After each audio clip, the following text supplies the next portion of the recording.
Okay, good morning, guys.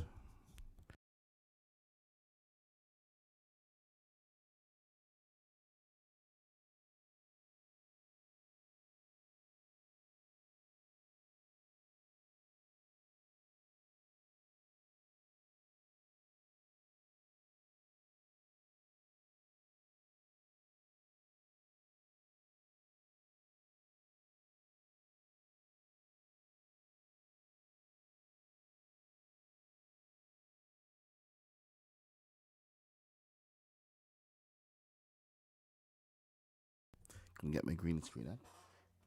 I had a bit of a long night, so a little tired here.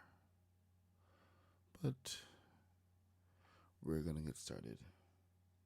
Still gonna get my coffee.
If there was ever a morning for ordering in food, it feels like this is the morning for it. Let's get this thing back on. Um, oh, camera. Where are you, camera? There you are. Oh, dang. What happened?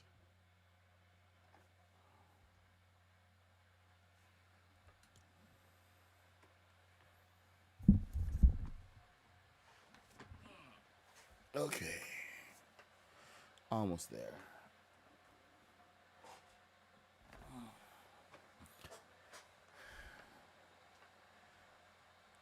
Let's get started, shall we? Um, there was one other thing I need to do. All right.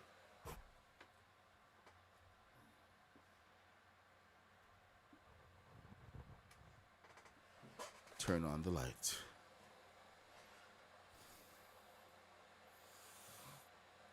Okay. So here we go. Good morning, Dirty. How are you doing? Hey, Joris, over on TikTok. Welcome. Eh, I am off to a slow start this morning. What can I say? It's just one of those days. Had a fairly busy weekend. All right.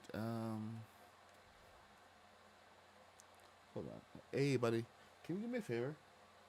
Can you do me a favor and take the dog out? Take Stella out, please. Unless she wants to go. Yeah, I know. I'm just saying she's not moving yet. Okay, so hold on. I think I added a filter. No, that's just how it looks right now. Weird. All right. Well, we are back at the Ninjago Island. My island this time. And what I've been doing this weekend is that I've been working on my base. So I've decided that I'm gonna build a cliffside village base. So I've been trying to look at the various types of builds that we could do, and the different pieces we have available. So check this out. This is actually from the Nana village. Is this Nana? Hold on. I think these pieces are from. No, no, no. I was wrong. Sorry, my bad. My very, very bad. Here. in the wall sections. It's kind of useful to go through all your wall pieces every now and then. But this one I found over in Fortnite Forever Festival. So we got these some rounded pieces and stuff in here, but this one has this variety of wall where it's yellow, fully yellow on one side, yellow and brown on the other side, and it actually fits really well with the theme.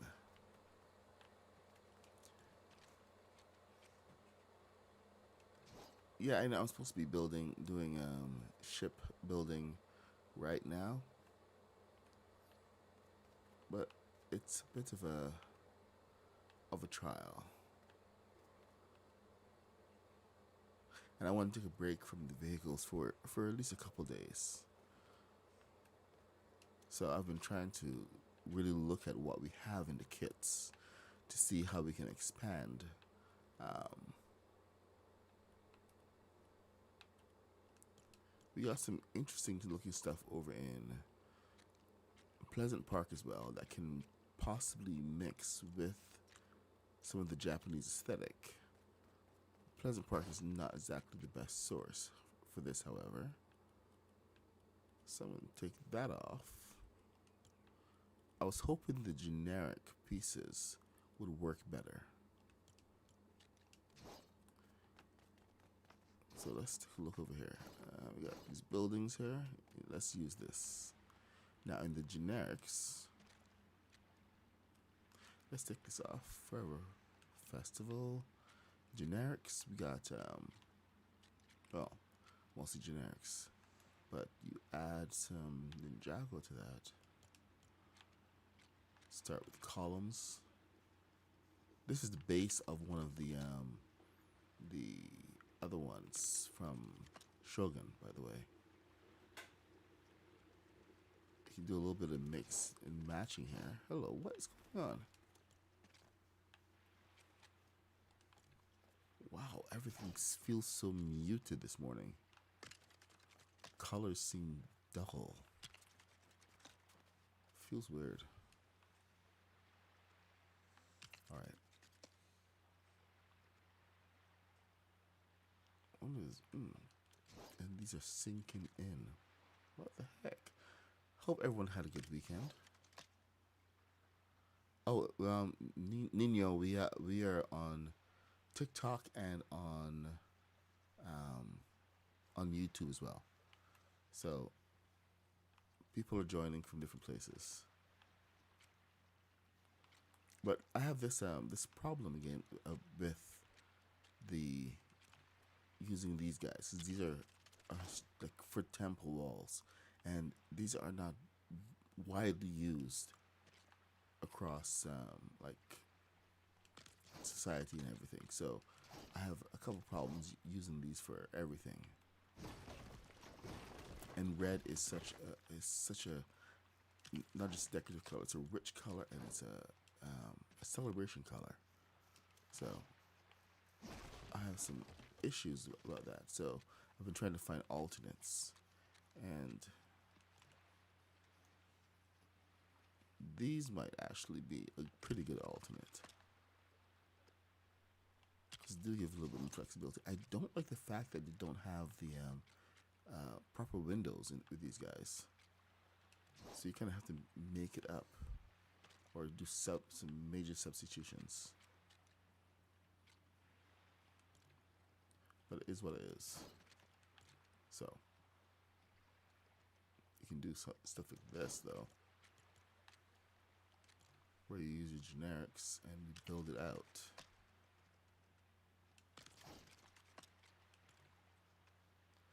Now, when you use the generics, it's going to take it and it's going to shove it up to the top. So you're going to have to come back and fill in the bottom piece there with some flooring, which is not too difficult.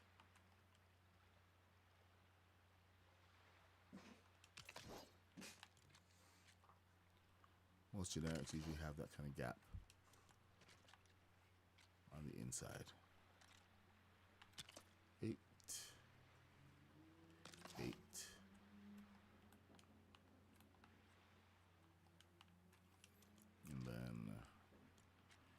And it's like this is one of the simplest houses that you can go ahead and build.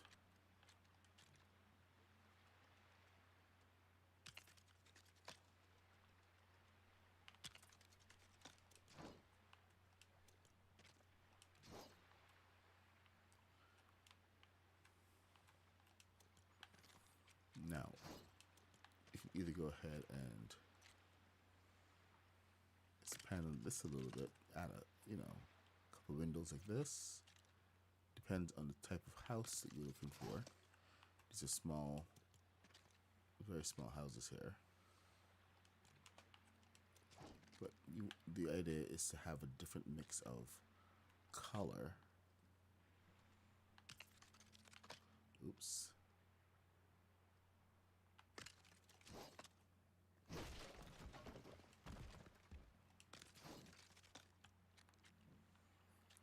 Really expand the look a little bit. So yeah, choices. Hey, T-Queasy, welcome.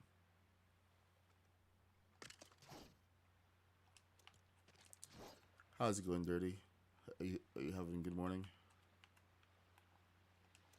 I'm over here just, trying to cope with the early morning. No, not so decorative. Let's keep it less decorative. Let's bring this over here, and 1, 2, 3, 4, 5, 6, 7, 8. 1, 2, 3, 4, 5, 6, 7, 8. That should do it.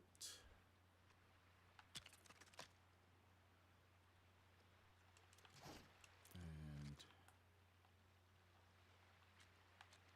see, not everything has to be all frills and points and stuff. There's different things going on with these buildings.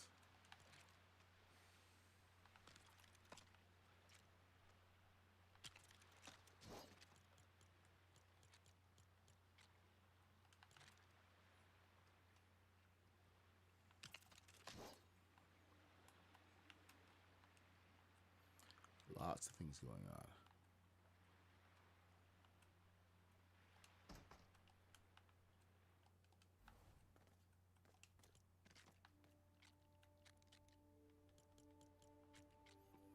Oh man. Guess my water just boiled. I gotta go get my coffee. Let's get my coffee going.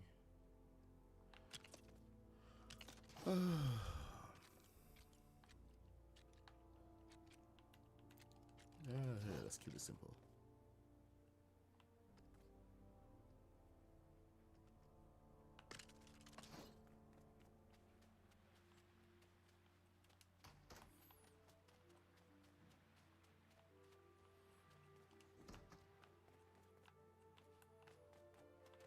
A little plain, that's fine. Plain is good. Keeps it simple. It's a little hut, a little unassuming. A monk could live here without any problems whatsoever.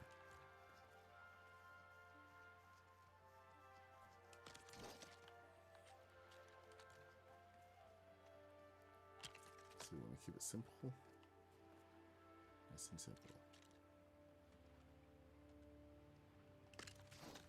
There. All done.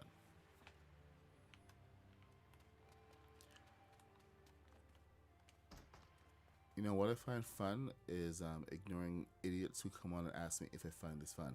I find this fun for a lot of different reasons. I'm building out an entire world. So you can take yourself and go away. Bye bye. Why I'm so mad? Just a question, because I'm a 50-year-old dude and I'm here building for fun, and you're gonna come on and annoy me. So go away.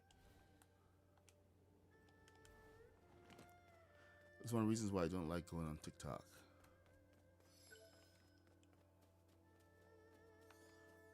But TikTok has been actually pretty good to me, and the people who are interested, I want to show them what is possible with this game.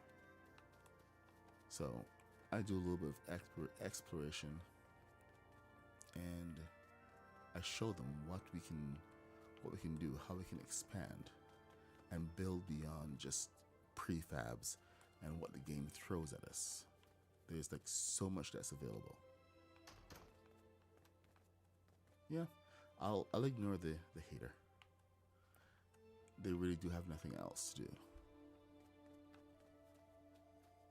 Thank you, Azuna. I appreciate that bit of support there. It's been a long weekend. I'm a little bit more annoyed than normal, so I'm just gonna cool myself.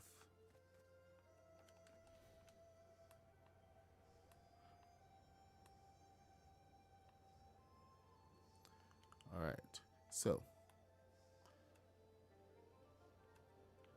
gotta get my coffee and get into the rest of the day here because we do have some ships to build.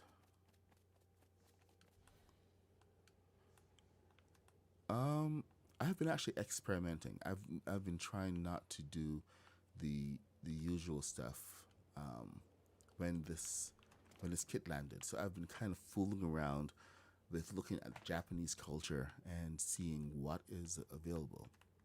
Because some of the prefabs that they give us, this is something that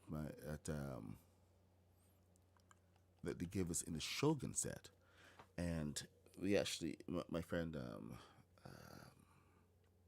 I forget his name. I'm sorry. Jaded came in and he rebuilt this, but we kind of threw this thing down to see how it looked. And this is like the original thing was like a lot more palatial, but it just allowed us to really play with some of the pieces. What I started doing was really looking at what Japanese culture had in terms of their building and everything. And instead of going for huge palaces, I decided I was going to try to focus more on everyday buildings and things that were available for regular people, especially stuff that's in Ninjago. And Ninjago is now a huge theme in Lego Fortnite. It's kind of like reshaped the entire game to a point where I'm thinking like, oh my god, this is like a huge advertisement for Lego Fortnite. Sorry for Ninjago, and the how they've really melded the two franchises together is so big. It was like Ninjago was like the ultimate goal all along. So I've just been really taking a big step back, and instead of building what everybody else is building, been trying to see how we can really integrate more of that feel of Ninjago, that world, into um, like a whole framework, a whole culture behind it to give it more meaning. So stuff like this tower, for instance, is based on Japanese architecture. There's these bell towers that you can find in some of in the old villages. This is like Edo architecture, as well as the tea house over here. This is more of a tea house base. This kind of tower here, they actually call this. This is the Shogun Tower.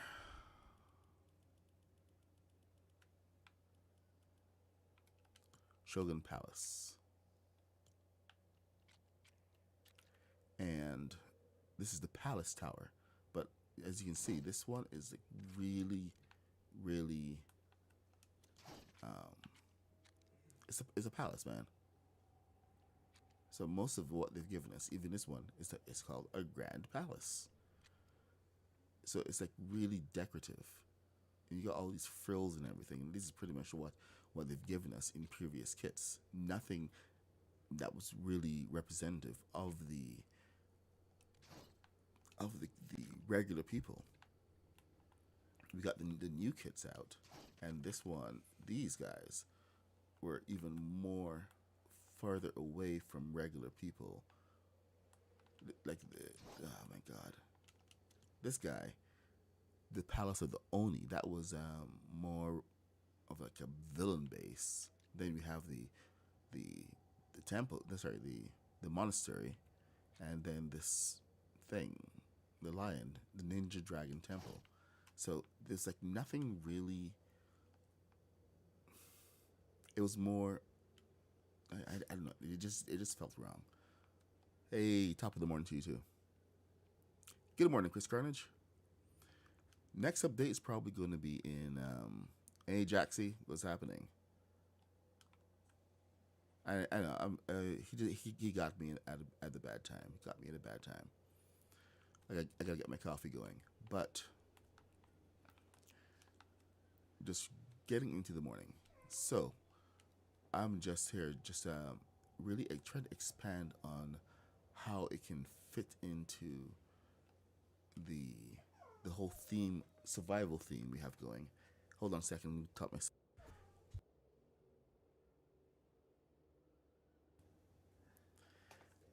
anyway. Expand the village rather than just being like around palaces and just big impossible stuff. And one of the big things that we have is the Japanese. Sorry, Japan is based around the whole fishing culture. And when I first saw these cliffs here, one of my first thought was I want to build a cliffside village. I want to put the houses. I want to put all the base and everything up on stilts. Have the ships be able to sail in, and just build everything into the cliffside. So that's what I started doing. I mean, like it's one thing to have um, the Destiny's Bounty, but it's a good thing to actually have some place where Destiny's Bounty can just hang out and look cool. Well, thank you. Is it Amjin? Amjin Sanity? I am currently in. I'm not in survival. I am in sandbox because sandbox allows me the ability to create. I You can actually turn on flying in sandbox as well. You just take it over to your settings, and it says turn on player fly mode. This gives you the ability to fly around your builds and really get in there. Hold on. Where can I see my YouTube chat? Oh, that's why. Multi-stream. Hey, Jared Dog. All right.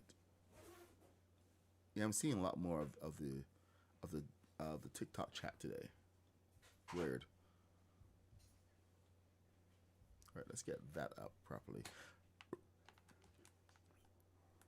But anyway, it does allow you to get into a lot more places. I have a full time job. I'm like I said, I'm a 52-year-old dude. Family, friends, um, kids. So I don't usually have like a lot of time to sit down and grind through this. I really want to just go and build. So this allows me to extend my creativity. I will leave the grinding of survival and expert mode to other people who are more inclined to doing that. I don't have the patience for it. So right now, I can come and create, and I can hopefully inspire others to just rethink how they're building.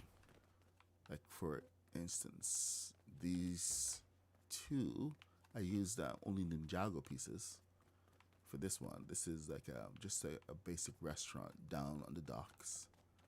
Then we have a warehouse because with shipping and sea and ocean thing, you have to have warehouses and stuff, and it just makes the world feel a lot more lived in and a lot more immersive. Like, if you're playing the game, then you get out of the water. Out of the water. Come on. Up. Oh, I almost had it. Ah. Okay, there we go.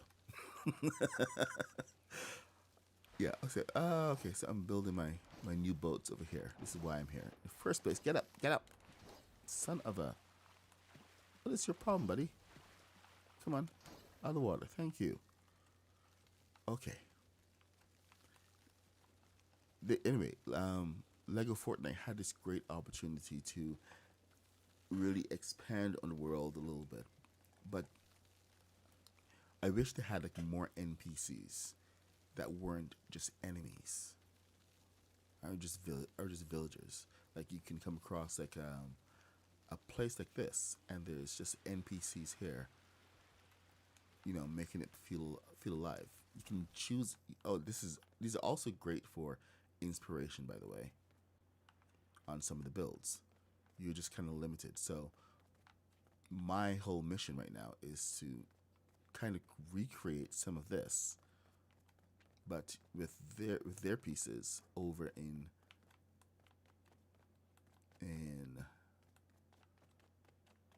my village over there. So there's like lots of inspiration around. This is nice and spacious. They're even using all the pieces that we have. These are these are every single thing here except the floors and the actual building. They're using quite definitively, and saying, "Hey, this is what you can really do." So I like how they're showcasing some of these things in subtle ways. I just wished we actually had, say, a little counter there, some tables.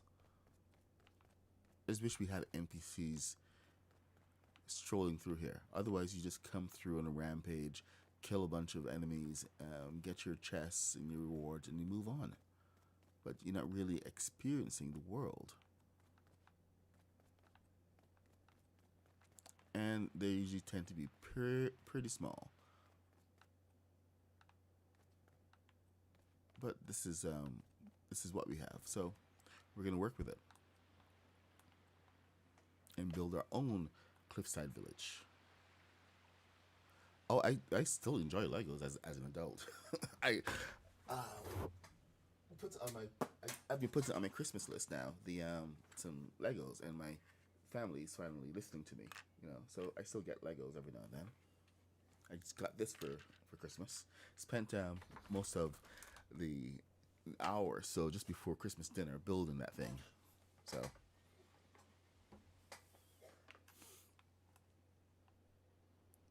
all right, so we're gonna head back over.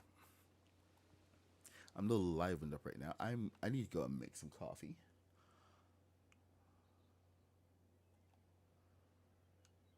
So I'm gonna ask for an excuse in a second, but I work with Haskins. I don't know if you guys know Haskins, and he's one of the really cool creators. I think he's joined us over on. He's been sick for the weekend. Okay. Hey, Dave Scare, what's happening? So good to see you. Remember, we are streaming over on TikTok and on YouTube, so I'm talking to both chats. Oh, you didn't get any Legos for Christmas? That sucks. Well, the prices on Legos have been kind of fluctuating, so you can get some really cool stuff like the oh the DeLorean is going to be re-released in January, so make sure to pick that up. That one is a really fun build. All right. Anyway, Haskins has been doing a couple boats, smaller boats, and I'm trying to find um, kind of an easier solution to my boat building method, because my boat building method is pretty involved. I showed you guys boat building 101 on Saturday, and it involves like all these curves and everything, but it does lend itself to bigger boats, which is like how we have this curve here. So I'm trying to find a solution where we can get a smaller, excuse me, much smaller um, bottom for the boat, and it's a little harder than you might think, and it's mainly because of the this one piece right here. As much as I would love to just go flat bottom from this point, I can't attach anything to there right now. So I mean, trying to get a solution, I may have to end up cheating a little bit and doing something more like a staggered solution, which is what we used to do before, and do something like this, just so that I can bring it in properly. See there? Because the curve doesn't always work for everything. And doing something like this will allow me to get an easier solution for some boats. So still investigating, but trying to give you guys some options on how to build. Some of them are easier than others. Some, you know, people just haven't thought of. There, well, actually, if you are in Fortnite, um, in the opening menu, they've actually got some mini games for Lego Ninjago. So I know there's a whole bunch of them that are available currently in the shop. You have to go through the whole experiences thing. Yeah. Um. Okay. Well, best player never. I I I see where you're coming from, and I know that people use those as well. A lot of people use the roof pieces, and they use the some of the staircases, but I've always found them to be a little limiting. So I try to. This is part of my own modus operandi. It's like I try to find more controllable ways to use some of the pieces rather than just taking what they give us. So where people try to use the roof pieces, I look at it and say, how can I make it better? So it's just one of my things where I don't. I try not. I try very hard not to just throw things down just because it's good enough. I try to really model the shape and expand the building possibilities that way, because it does offer like a lot more building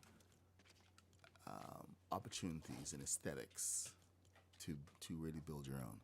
So thank you for the reminder about those pieces, these the staircase pieces. It's a really good option for a lot of people, especially if you're like you're new to the game. But the thing that really kind of turned me off of using um, the roof pieces. No, I don't have autism. I'm just really focused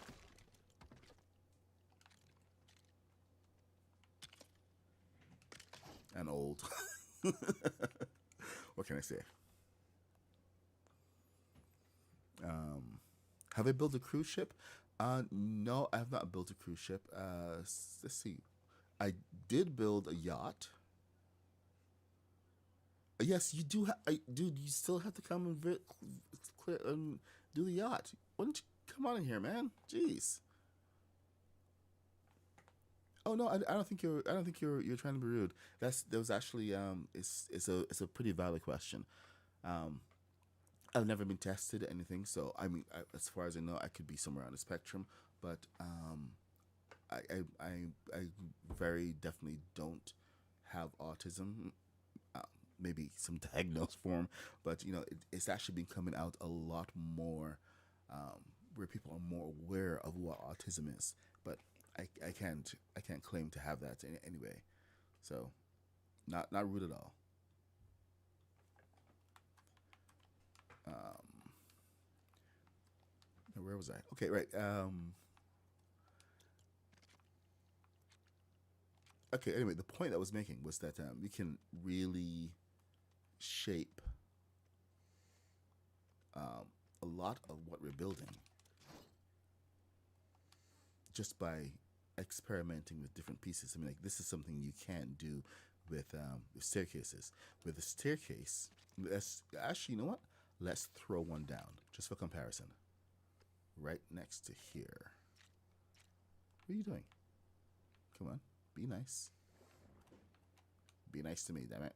Come on, be nicer than that. All right. It was there. There you go. So with this, I this gives us exactly one angle. It goes straight down, 45 degrees. Boom, boom, boom, boom, boom, and it's right there. And while this is good for some people, for me, I'm like, no, that needs more of a curve. So with what I'm doing here, I can take this, and this is not even doing anything fancy like actually curving the pieces like this. This is using more legal methods and trying to build out the bottom of the boat there. So with this, I can now shape this and even. So this is like one of what we call one of our fake curves. But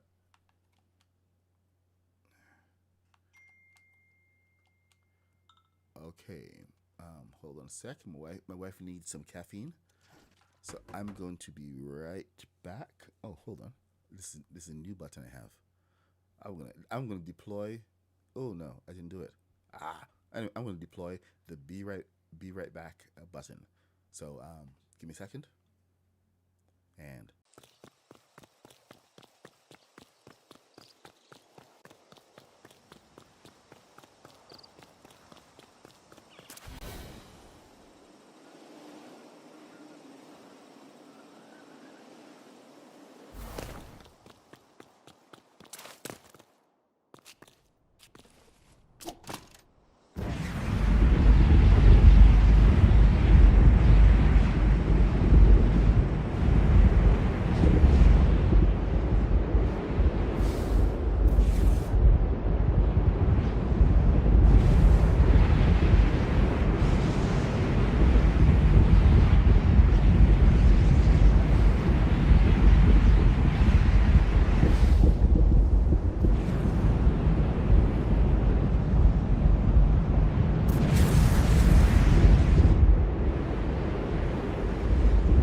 And I'm back.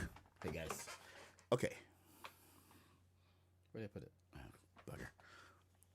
Okay, let's see. Let's catch up on chat. What's going on here? Hey, Jemama's here. Build cruise ship. Chris Carnage. Serto, hey. Good to see you, Serto. You know, Chris Carnage, you can come on at any time. Let's see. Oh, Wicked Mega Knight.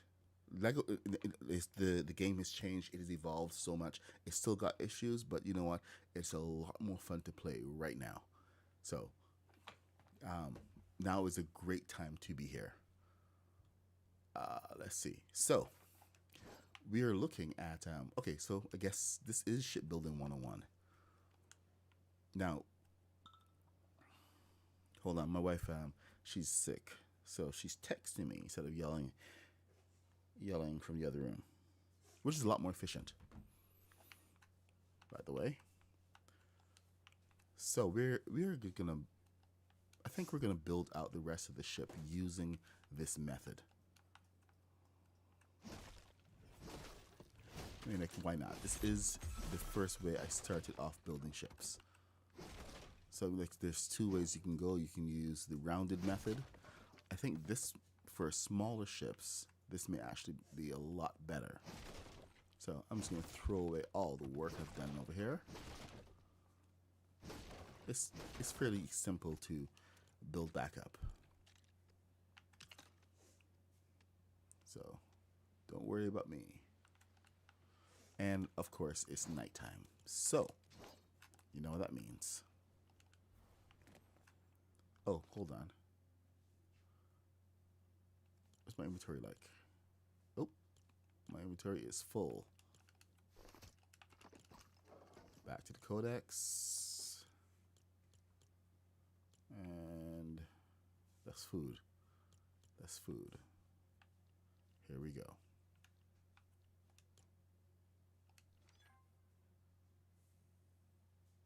Uh-oh.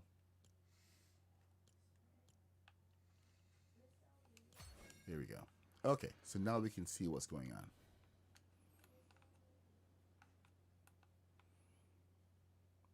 So now we want to actually take this and expand on it. You see the way that this goes, right? It just curves inward. This is something that a staircase could never do. We're going to have a couple of issues here where we should be flat again. But you know what? Going flat is a lot easier on this because we can still connect. The biggest issue, excuse me. How do I change a present world from custom to sandbox? You can't. You can go ahead and if you're in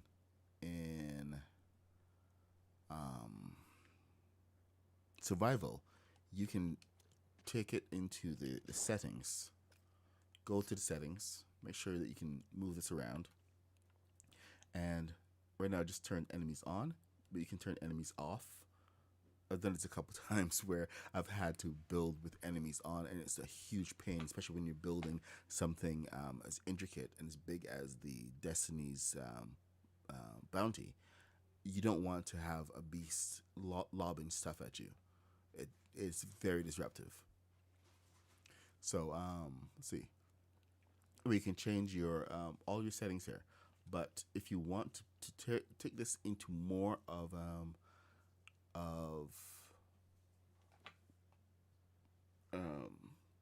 sandbox mode, you can change a couple things here, like turn off the power system, turn on the player 5 mode, item spawner. This is usually off by default because this allows you to pull in items. Free crafting, you don't have to go and let's see what it says. Turning this on may Please note that turning this on may block some elements of progression. So once you turn this on, it's actually going to stop you from gaining XP in the game. So you want to be careful that if you're using this, if you want to continue progressing, you don't turn this on in your sandbox. No, sorry, in your survival mode. Otherwise, it's going to turn everything off. You can't gain any more XP. So if there's anything, you can go and take one of your other survival worlds and turn that into a sandbox mode. The only difference is if you can gain XP or not. So always know which one you can use. So I don't recommend turning a sandbox mode that you've grinded for, and this is your main one where you gain XP to turn on free crafting. If you want to just have a world where you build, you don't have to worry about it. Then knock yourself out.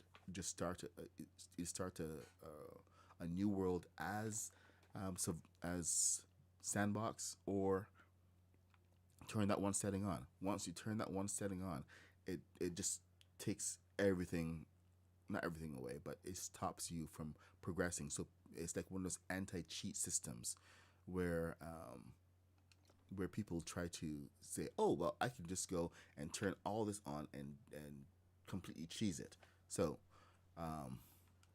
because I don't have to worry about the progression because I've already gone and gained. I went and bought all the kits on day one so that I could show them off to you guys. The I don't have to worry about that. The However, if you're wanting to just play on a regular basis, then it stops people from doing anything too funky. My purposes are different than others. So let's see. This is the two. So we got one in, and then one in, and then two, and then two.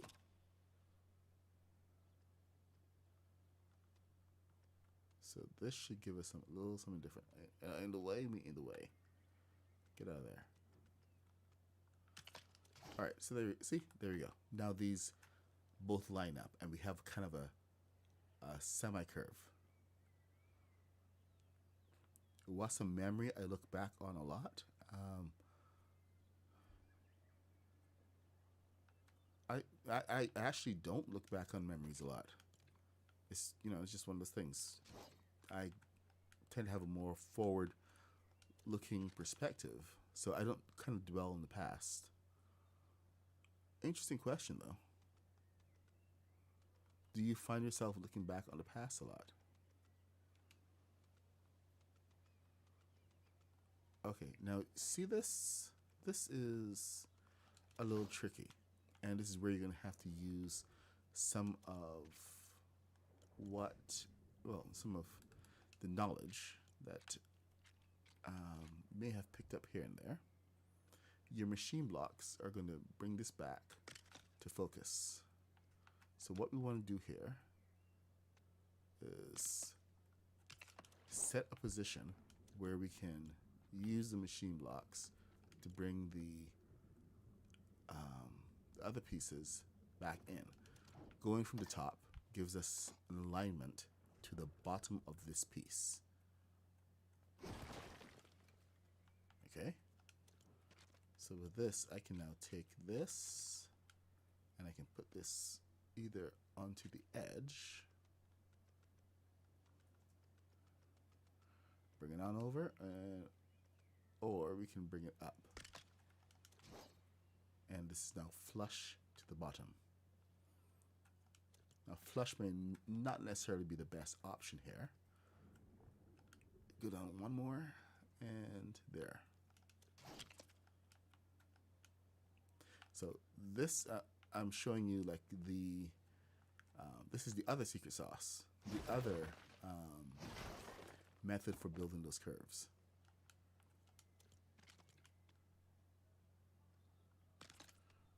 So really expanding some of your knowledge set today. But you see that little edge right there? That little edge is now going to be the bane of your existence. Yeah.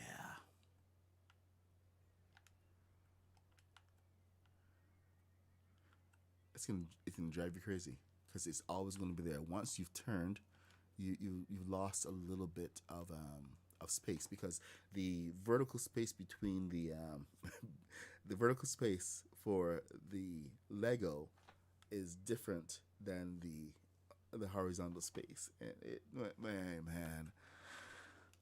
So it'll never fit. Legos aren't like a big square block like Minecraft. They're whatchamacallit, rectangles. So yeah, that happens. Haskins, good morning. So good to see you. Oh, I'm so sorry. Maybe I'll switch back to the other mic. Well, it's nice aesthetically and everything. It matches my arm. my, it's a little finicky, and it's not exactly the perfect one. So I will try to be. Yes, it is. It is me and the microphone.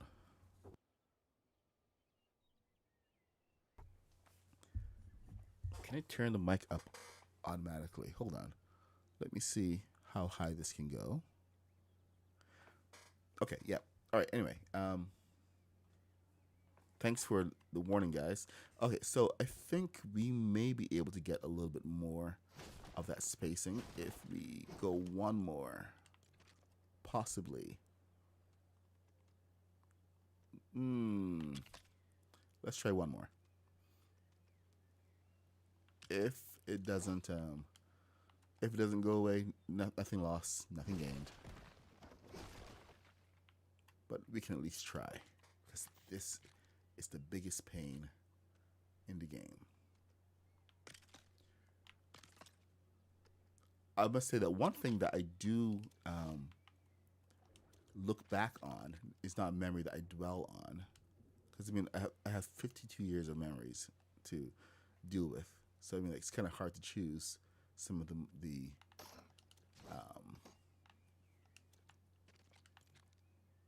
memories.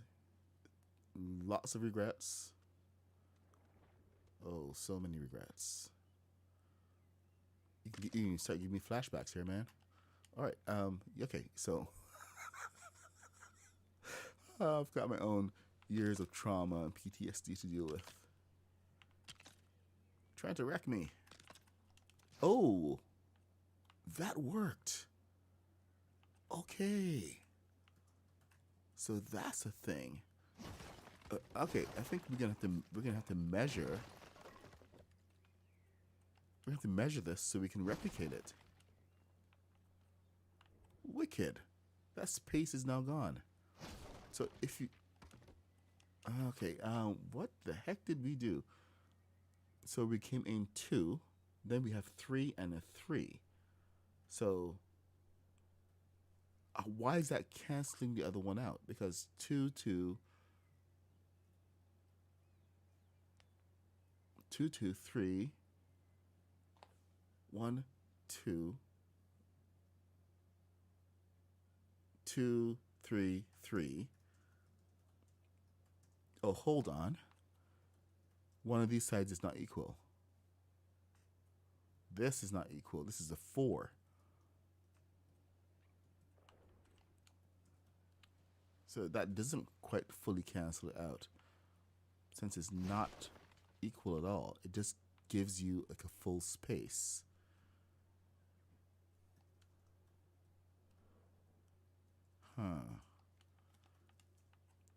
In order for the curve to be proper, it needs to match. But that gives half a space on both sides. And okay, right. Oh, I'm blurred. Okay, camera over here. Over here. Camera. Right here. Come on. Be good.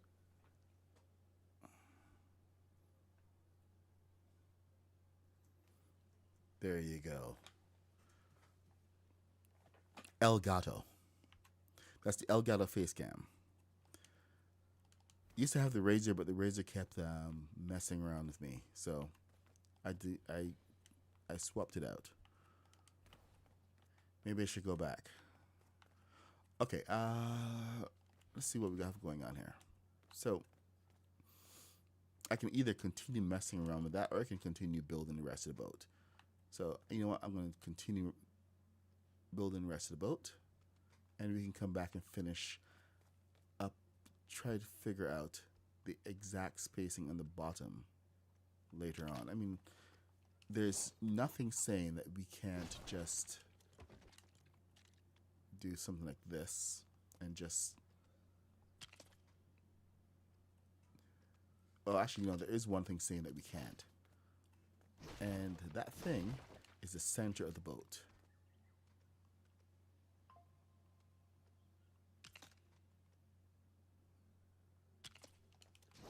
Because now, where is our center? Is this our center? Possibly. Oh, we are going to be off of the center. That's the problem. Is there going to be two of these?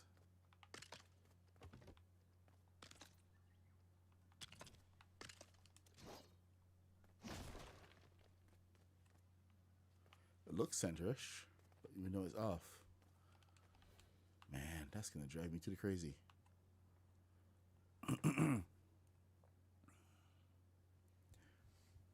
Yeah, it's a different technique. It's this is like the earlier technique that I used to use before I found out about how we can use the curves. So this is definitely a technique that can be used by almost anyone. This is generics.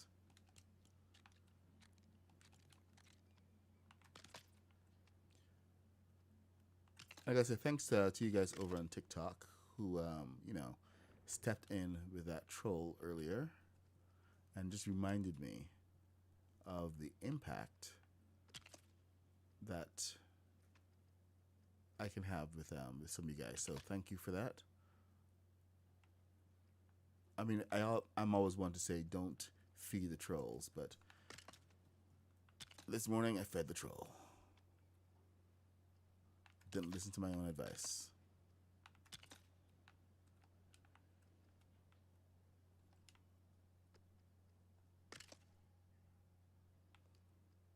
But it's a good reminder about why I do what I do. And I do this because I want to encourage other builders to think outside the box, to think a little differently. And it all comes from just the dogged insistence of not using roof pieces and staircases for anything. Mainly because I don't like the limitations. I mean, we're already like severely limited in the game. But you know what I found, and that's actually one of the things that I also did myself when I first discovered the game and discovered Sandbox. I said, I'm going to build a Star Destroyer. So my first Star Destroyer, I built it out of roof pieces, just like everybody else. But I took a look at it and I was like, this is not working. How can we make it better? So I threw away the roof pieces and said, you know what, let's try something different.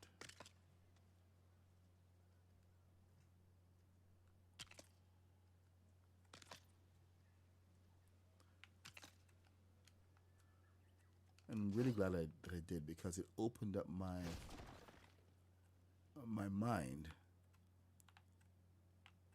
and my whole building philosophy to doing something different.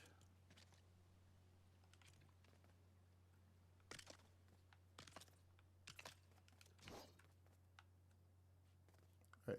Oh, right. I forgot why you were there. You serve no purpose anymore. All right, let's get rid of this. And I need to go get my coffee so that I can be all here.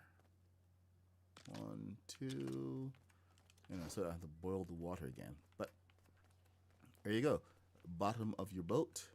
And the best thing about these boats is that they have this little curve here. So we curve it upwards to the front and the back, and then there's a little house that goes on top.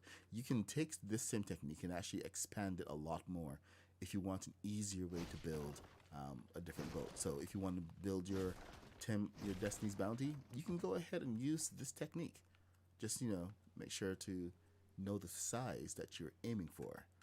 I'm gonna um, come back and we're gonna build up a little more, and then start on that bow, because the bow, you have to decide at some point where the you're gonna have to switch from vertical to horizontal to get that shape done properly. No, I'm not on Twitch this morning.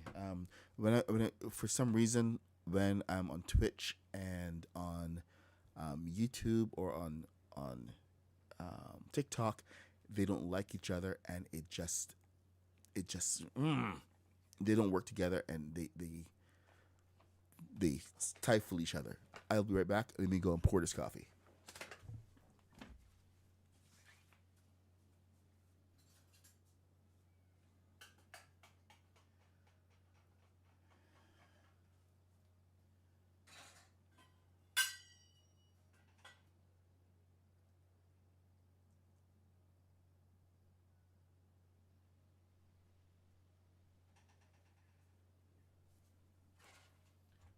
Forgot the cup.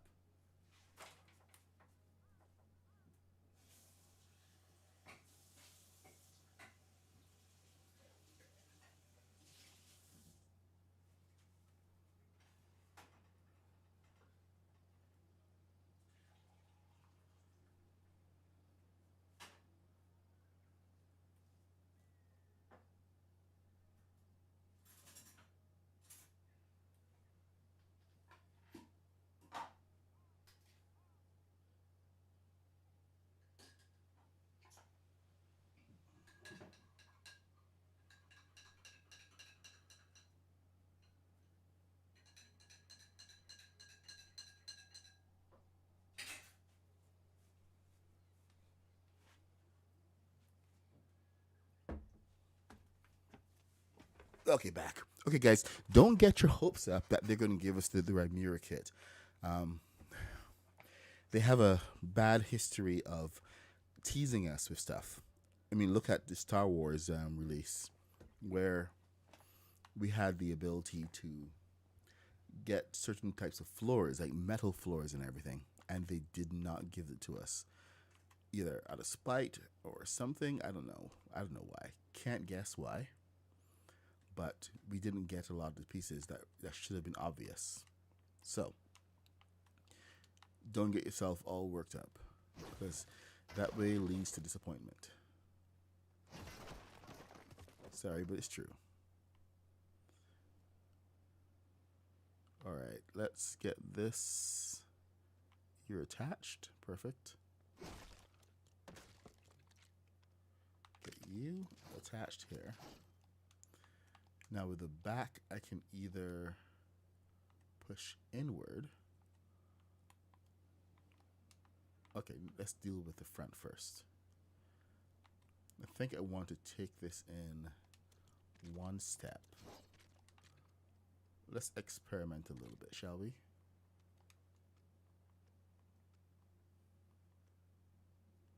Okay, to do that, we are going to need to have some of these pieces already set.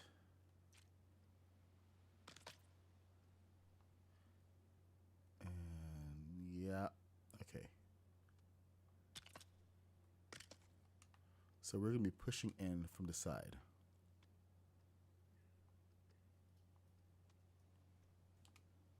One, two.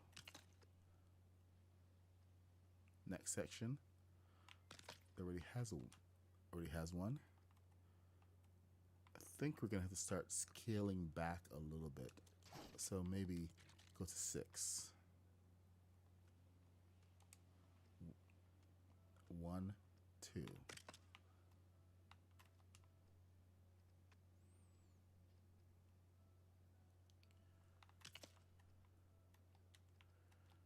Okay, and this is where we can start to really pull in.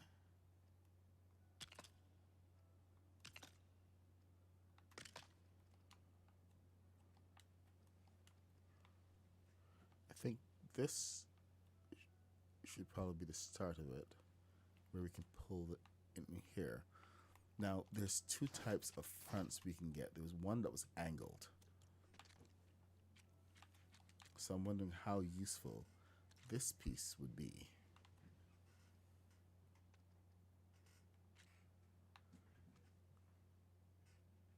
Because it's a really sharp angle we can get. This starts to curve.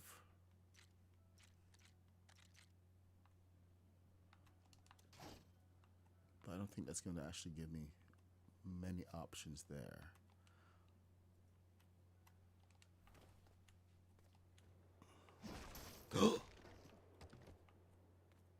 I did a jump smash. The deadly jump smash.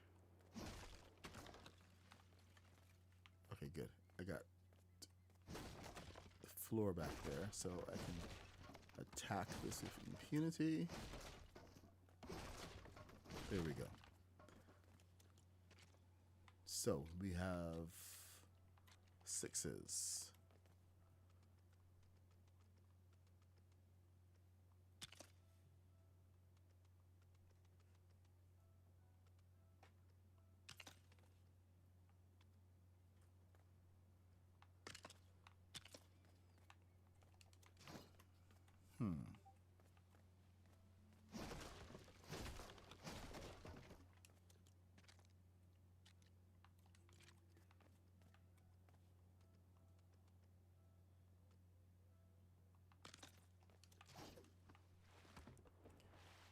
We do tend to have better options going this way. So maybe if I can cut this off right there instead, I can explore those options better.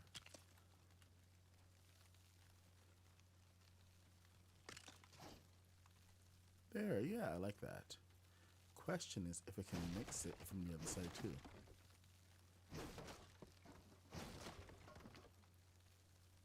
And we're gonna build up from here. Sorry if I'm not looking at chat right now. I'm kind of dialed into this a little bit. I promise I will return shortly. The best kit is from this year. The Star Wars kit. The First Order Battle Pass is one of the best passes. Hey Levi, what's happening? The First Order plus the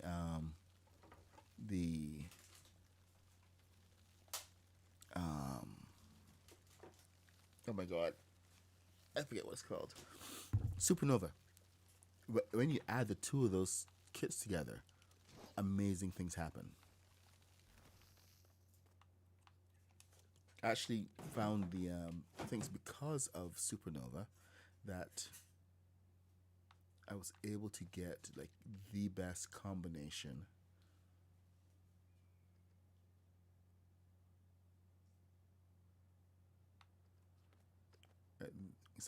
The best combination kit to make the Star Destroyer.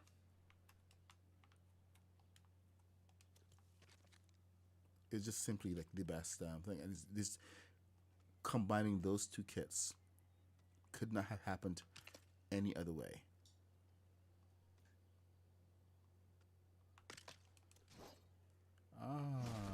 Okay.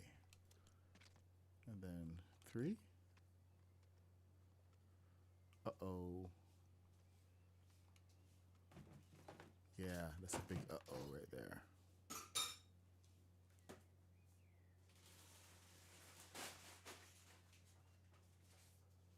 That's a full to the side as well. So we got 2, 1, 1, 1, 1, 1. Then we have that to the side. Can we get rid of this?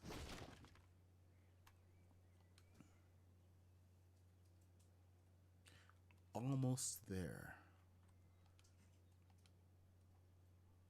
See, that one gap now is causing issues.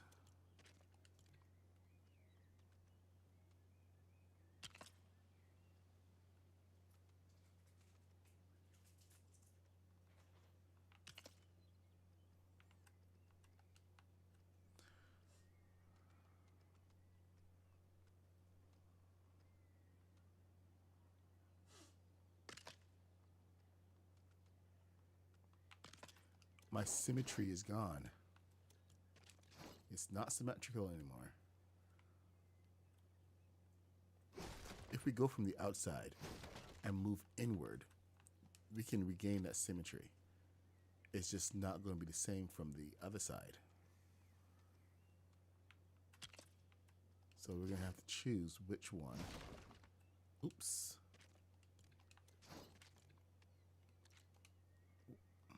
One, two. There we go. Then get rid of you. And you. Move to 6.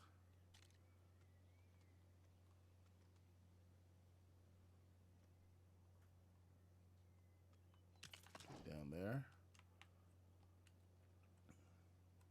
Oh, hold on. That's a mistake. This should be at half anyway. Yep, there you go. That should be at half. So the spacing of that should be close. Except this is in by 1 step.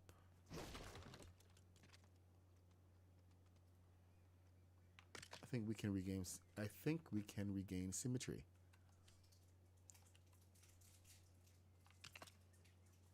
Yep, we can regain symmetry. It's going to be a tiny bit off there, but they're now both the same.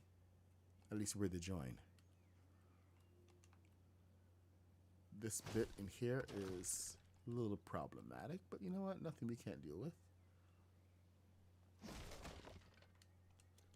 Because that's a full space here. There's half space over there. Better than 0. Alright, so let's see if we can find a gap in the center for that.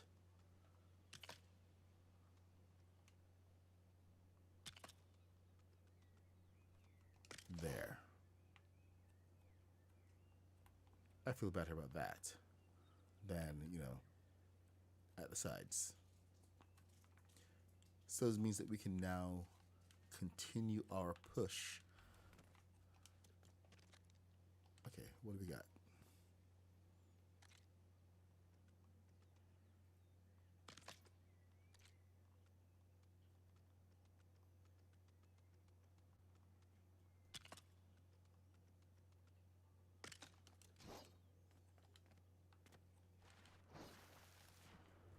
All right, the bow of the boat. We need to take a more extreme angle now as we're going up here. So, can't be so nonchalant about it. I think we need to cut in further. So maybe start with... No, actually we need to go with odd numbers to get it to work. So, 6s are good for this. Start with a 5.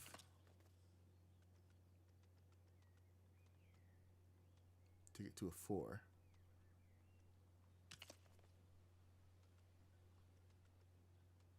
Take it to 1, 2, 3. Swap.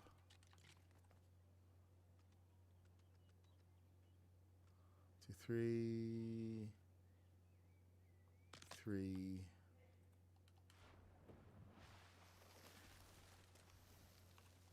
This is a case where building a little bit higher may have been useful, so I'm not falling in the water all the time. So we're going to try to build this up. So we got to duplicate some of these. So we're going to go from 4, 3 times 4, 3s,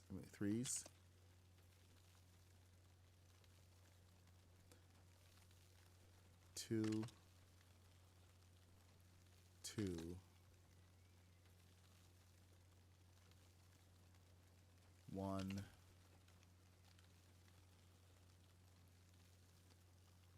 1.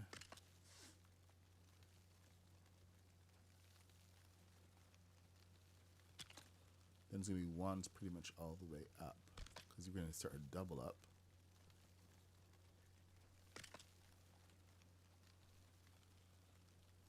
get that angle.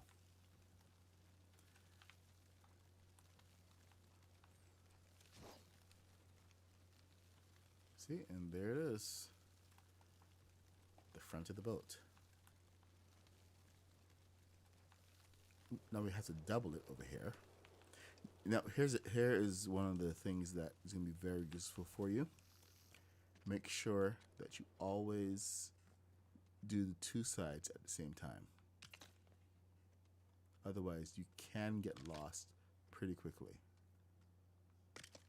It has happened to me many times, and I've had to chop down and restart more times than I wish to count. Those are the kind of memories, having to completely restart everything, that will get you. Just sneak up in the middle of the night and say, hey, remember when?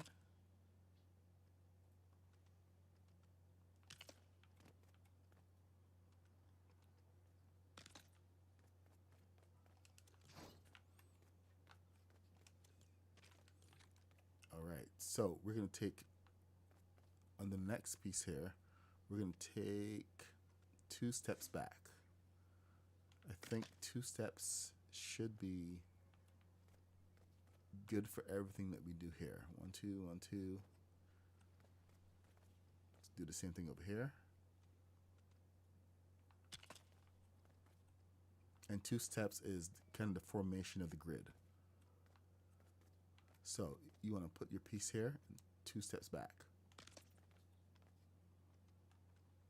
1, 2. I don't say grid, I meant dome. I meant to say dome. 1, 2.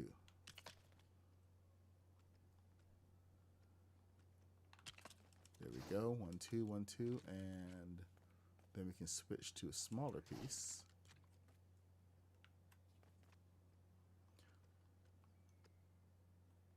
1, 2. 1, 2. Always 1, 2, because you want to keep that same spacing, that same shape.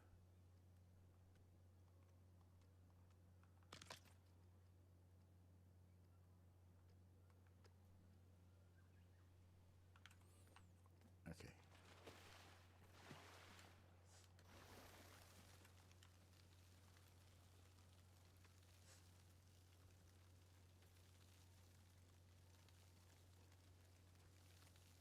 One, 2.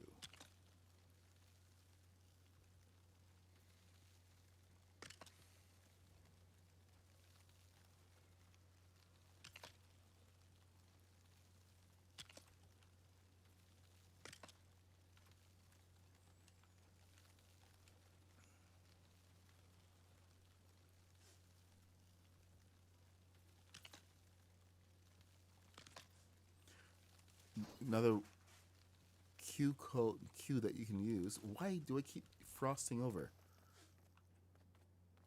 That's annoying. I don't even have my Spinjitzu one anymore.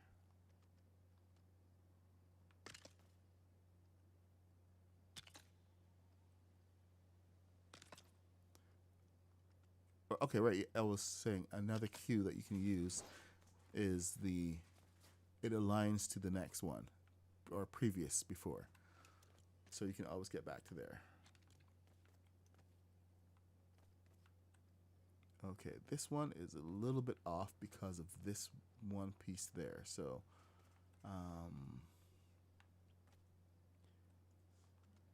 yeah, you're gonna have to cheat that one. So, okay, I think they'll come back 3 on this one. So, 1, 2, 3.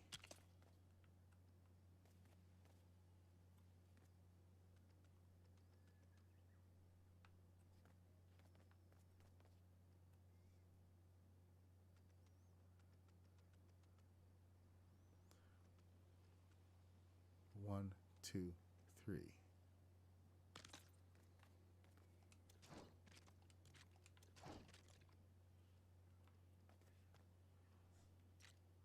One, 2, 1, 2, 3.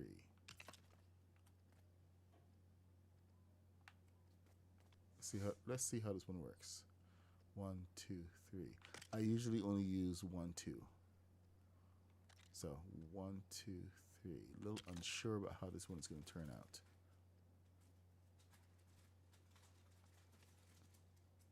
One, 1, 2. Dang it. 1, 2, 3. 1, 2, 3. Okay, let's take a look at how how that one turned out. Oh, I missed one. One. No. 1, 1, 2, 3. Okay, that's not too bad. Seems to be working out. See, you got a nice front boat.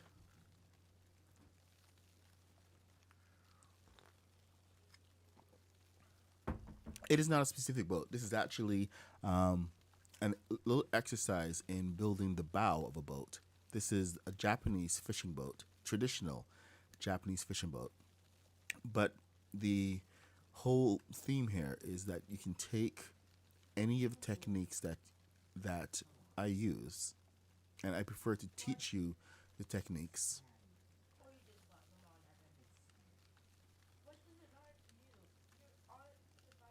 Of course, my children are over there arguing. Hi, kids. How's it going? Evan? Really? You're on the screen. Let her turn off the lights. Please turn off the lights. Okay. I forgot to turn off my microphone. It can be a pain, but you know what? It's amazing when you get into the rhythm of it. So you have to appreciate it for what it is. And what it is amazing. All right, so let's see. Where are we? Where are we? Back to, gotta line this one up. 3s. All the 3s. Oh man. Oh, you know, I should put down a deck or something. That's really annoying. All right, 1, 2, 3. No, that's not 3. That was 1, 2. There is a price to pay for beauty. If you are impatient, then just go 1, 2, 3 and play survival. That's what survival is for. 1, 2, 3. It's for the other type of Lego builder, the one who wants to run off and just have adventures. 1, 2, 3. 1, 2, 3. 1, 2, 3. You get your friends to build, enjoy their awesome creations. But this type of thing takes time, but it's always worth it.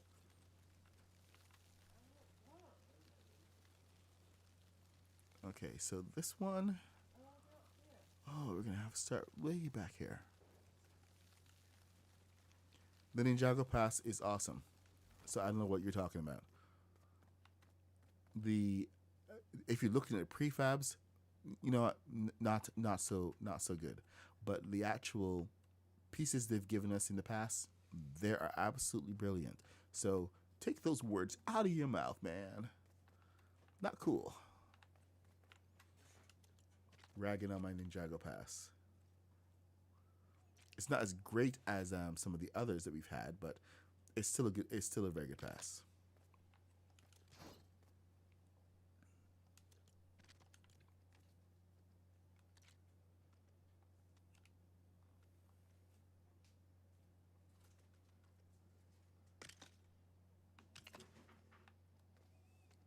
We can't always compare with what came previously.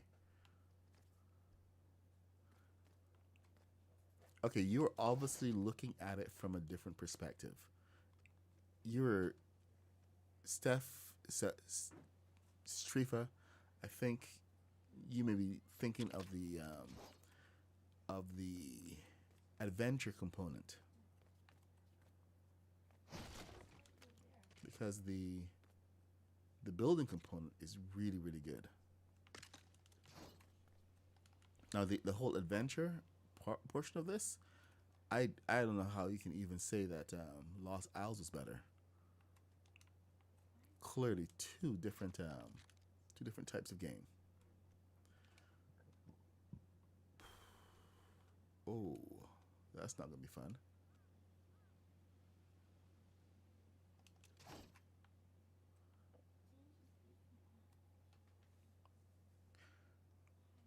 Okay, I will be right back. I need to go talk to these children because they're annoying me right now. So 1 second.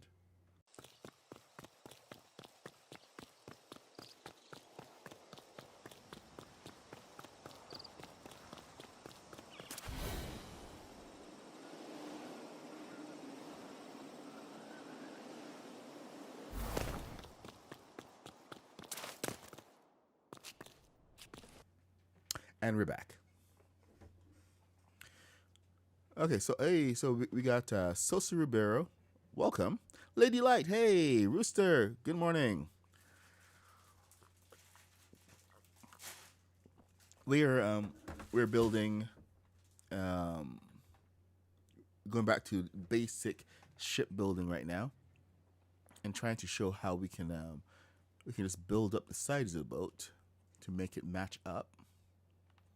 We do have some components which are not going to fit anymore. But you know what? It's about making things match. This is like completely old school at this point. I know it's probably given Haskins some memories because Haskins, you had to do something similar for the front of your black ship.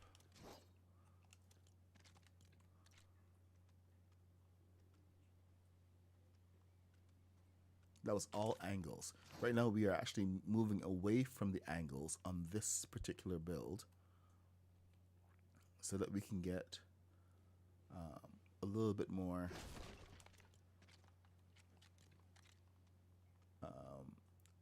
options on how to build. So, we're going to be using some overlapping pieces to match it up. So, this is three techniques that we're using for this particular bit. We're going to overlap from the front and side here. So you need to be one more, buddy. Let's. Oh, no, you don't, actually. You were good to go. My bad. And then let's get an 8 in here.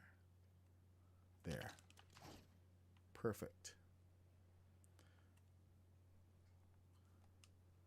See, so we can fill up the side.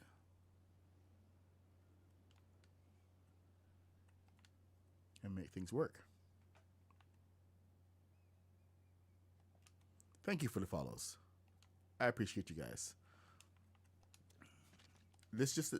I think this is all just a reminder. And see, this is what I was saying about doing it on both sides. That not everything has to be super complicated. As much as I would like to have a certain level of perfection in the builds, it's not always going to be possible. And sometimes you just want to just have a cool build without all of the complications.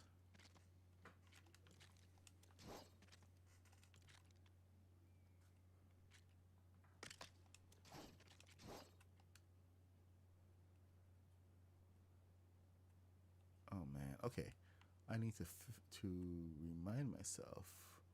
Okay, coming from the top, second section. 8. 8. So this one goes all the way out. Second section all the way out underneath.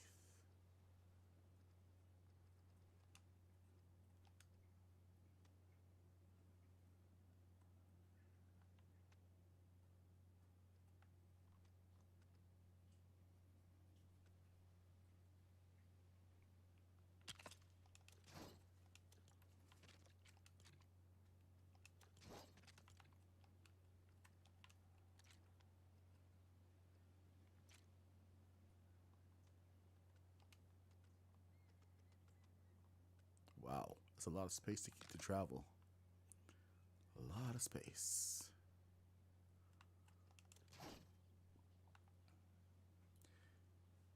I broke my own rule.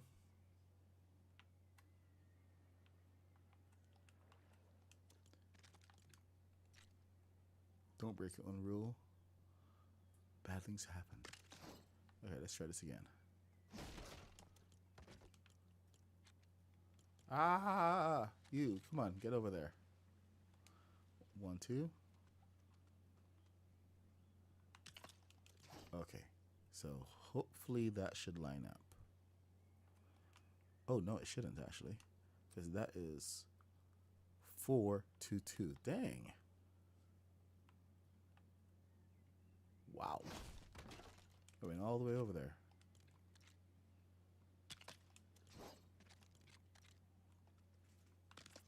Four, 2, 2.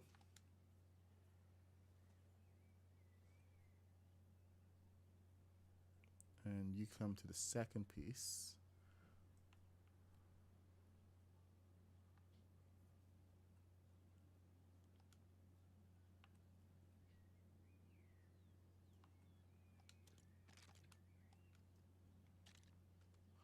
Ah. All right, that makes a lot more sense now. The second piece, 2, 2. Got it. Okay, so underneath that, we have full 6, 6, and then 6 underneath.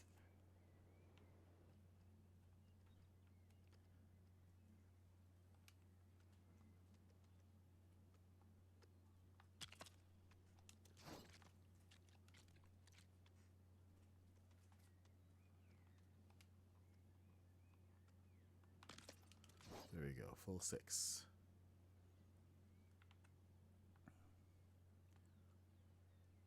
Oh. Well, that's not good. You go full underneath.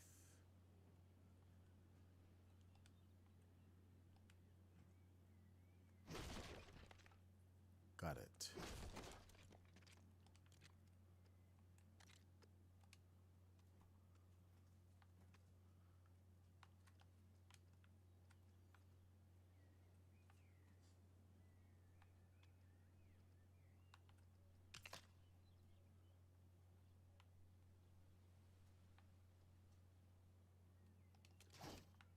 Man, see the difficulties you have when you don't match things up.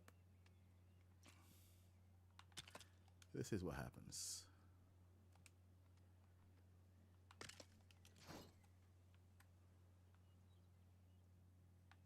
So when you fill one side in, make sure to always fill the next side in. Oh, crud.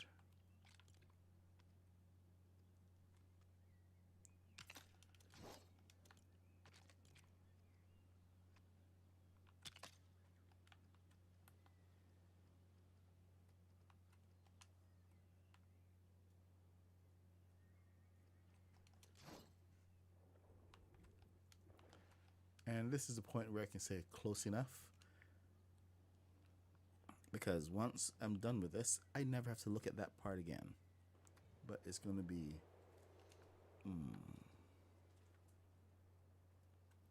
Now I just got to figure out the middle piece. But that's what a keel is for. And the keel can be made up of a lot of things. Can we go vertical on the keel? I think we can.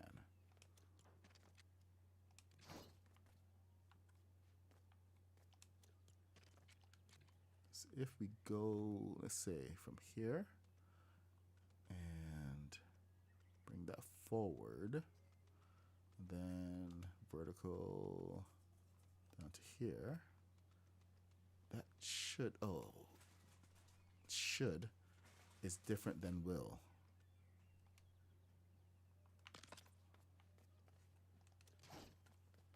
Should is always different than will.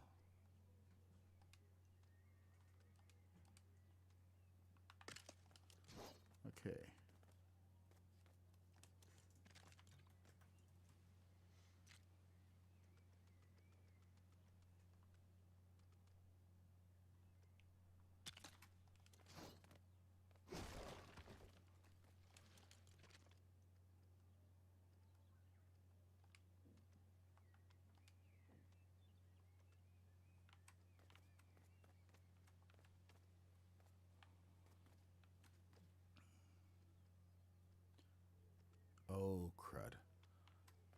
by 1.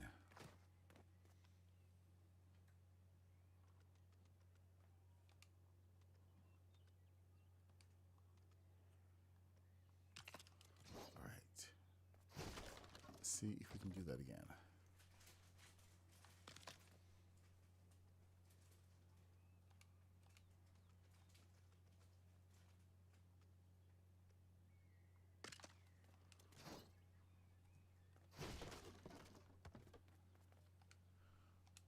Go and study your best boat terms right now.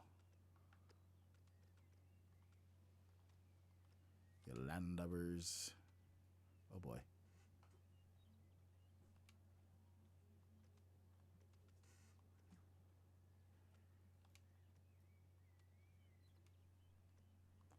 I keep using the vertical tool. Ah, nope. Do not want the vertical tool.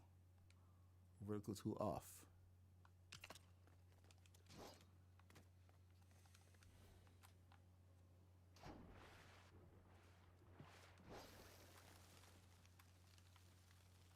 Okay, so maybe this is not the best solution for that, but I think we can get away with using a couple of angled pieces here. If not, let's see. First order. Roof pieces. These guys have an angle. There we go. Snap. Snap. Oh, damn it. They don't snap because these are different size. Why must it always be difficult? So, we're going to take a step back.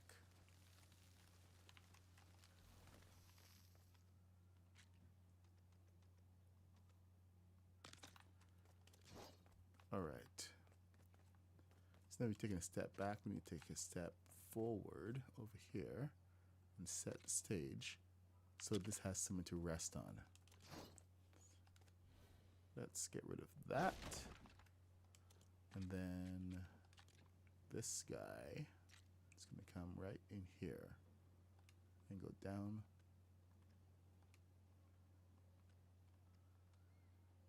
One. And there we go.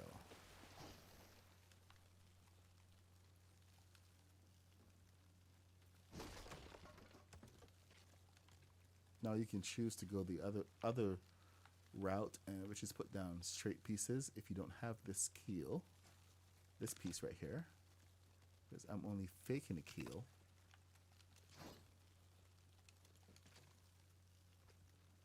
This piece is non-standard since it's from the Star Wars kit, and not everybody has a Star Wars kit.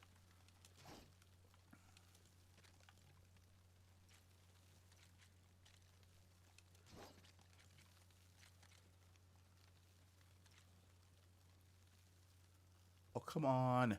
We're so close. So close. Why do you have to do this to me? No? Yes. I'll take it.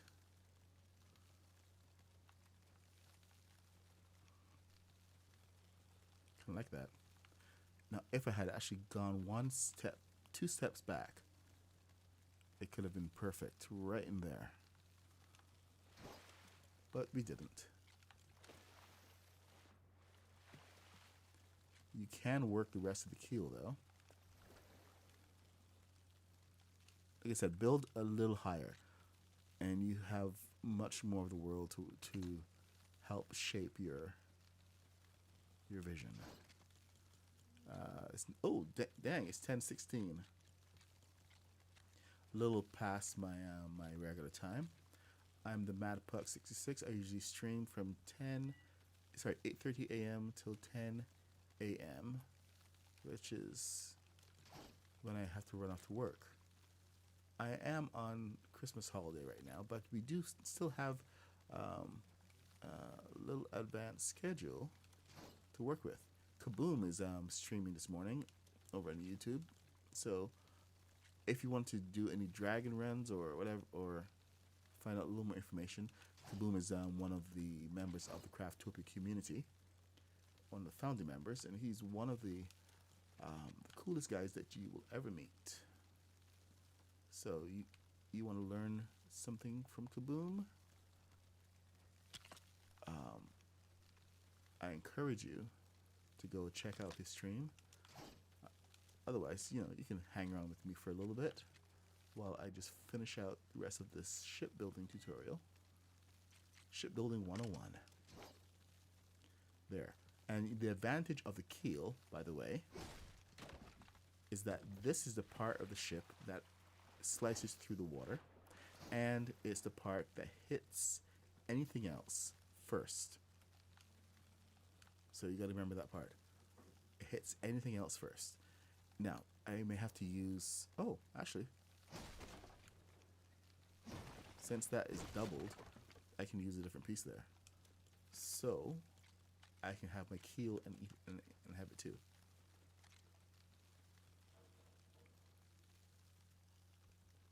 What? There. Now I can add on the 4 right there. Oh, no, I can't.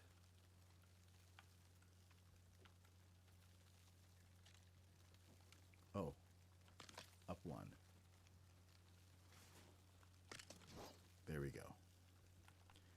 Now we have our ship firmly shaped. And the best thing is, this is also the shape, part of the shape of a Viking boat, just without some of the raised part here. So, you learn how to build this, you can go ahead and build your own Viking ship as well. Anyway, I'm the Mad Puck 66. I stream every day from 8:30 a.m. till 10 a.m. We're streaming on YouTube and on TikTok with the occasional stream over on Twitch as well. This morning, this is just me messing around. This morning, I set up the shape last night, but the filler, we were going to use a more of a rounded filler in here. But this morning, we decided to take a big step backward to before I used more advanced techniques. This is a technique that pretty much anyone can come in and build, and it's more what's the word I'm looking for here? It's not just easier. It's what is the word I'm looking for? It's a lot friendlier for a lot of people. So this is a technique that you can actually take you forward in your shipbuilding, and this is where I first started when I started my first ship and didn't want to depend on any of the shapes that Lego provided us. So what you're seeing here with a rounded bottom and everything is something that a lot of us can go and actually achieve without having to be advanced users.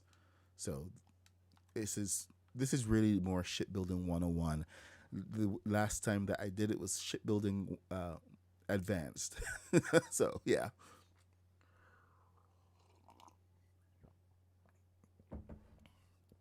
Oh, good, Anarchy. Pick up pick up that knowledge wherever you can. So all right. So for YouTubers, I'll see you guys later if you guys aren't going to hang around. Bilbo, thank you for joining. Dragon Slayer, thank you for following. Hey, thanks for everybody for following this morning. Oh, this will float. And the best thing about Lego Fortnite is that it doesn't have to be airtight. You just have to know where to place your balloons, and that's one of the other things that I'm going to show. Cargo hold is going to be mainly down here, and the central station, which is going to be built right here on the deck.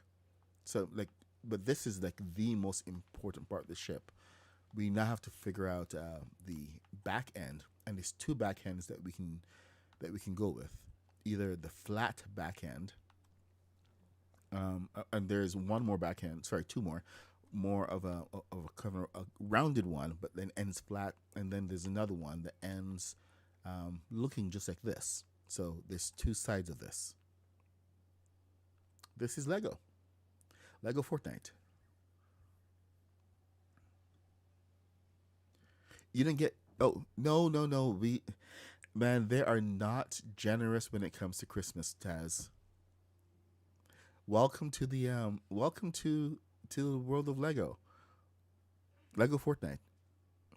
The brown supernova root pieces will also fit. Brown supernova. Supernova doesn't have any brown. Are you in crack?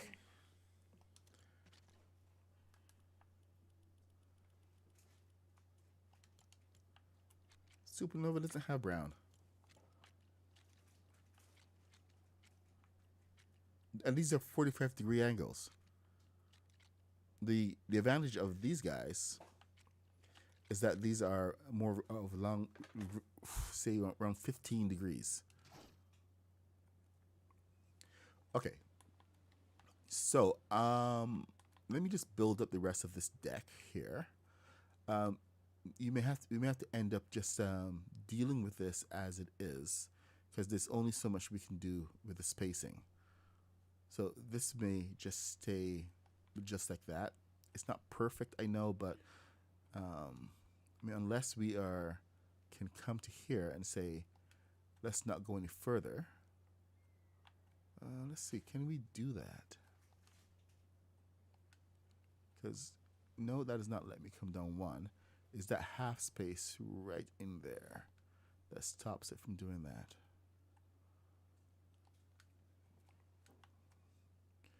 I like the angle on top because it keeps everything smooth, but it's gonna be a little trickier at the top of the ship here. So let's get Supernova out of there. That's kind of complicating things, and go with the 8x8 pieces instead.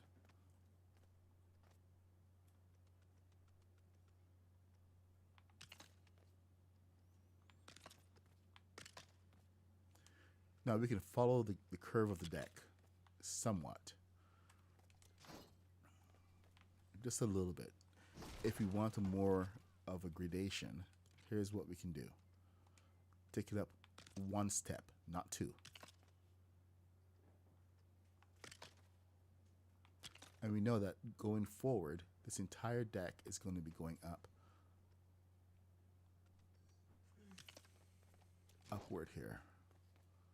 Oh, that one is all the way up. Can we get around that?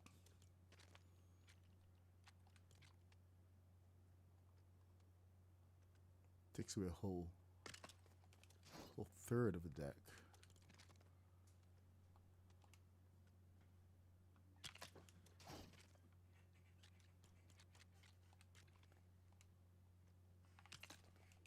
See, so by going up one step as we move forward, it makes this gradation a lot easier to deal with, and a lot more aesthetically pleasing as well. So you have a couple more options as you progress further up. And then up here it gets super uncomfortable,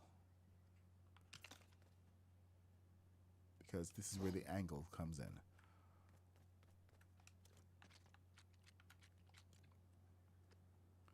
And of course that does not. I wonder if a 45-degree angle would fit in here. Let's find out. A little sharp. Let's get a smaller one.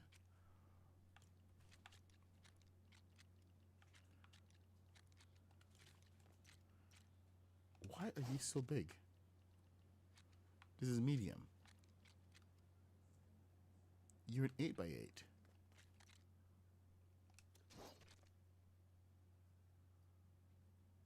Right, this is an 8x8. So why?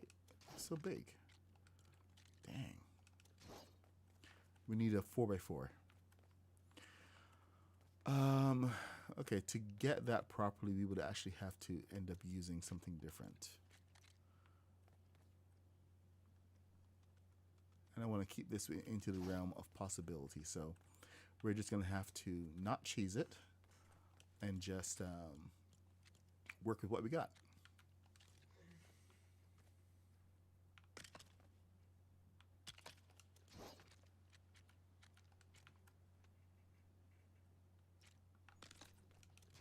All right. So let's go from the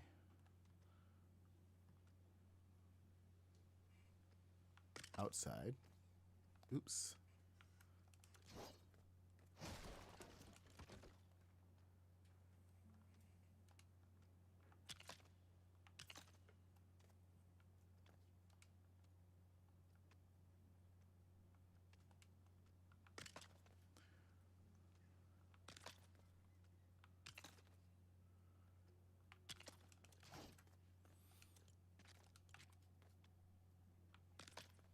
There we go.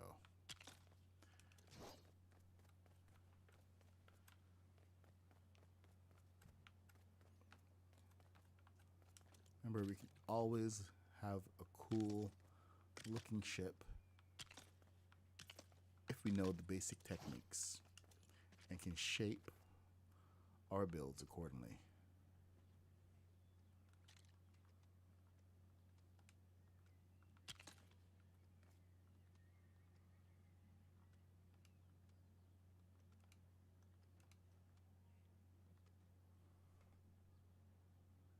I think this needs to be a 6.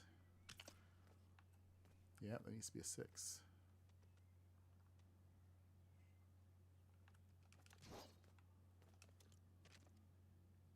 Do we have a 6? We should have a 6. Right there. Hello, 6.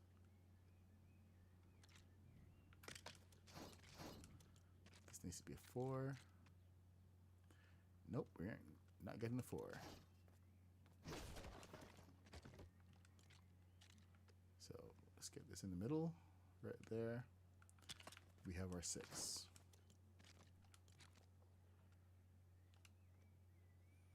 And there is where everything ends. So that's a pretty good run. We of course don't have the angled pieces that we need. Small angled pieces, Lego. Please and thank you.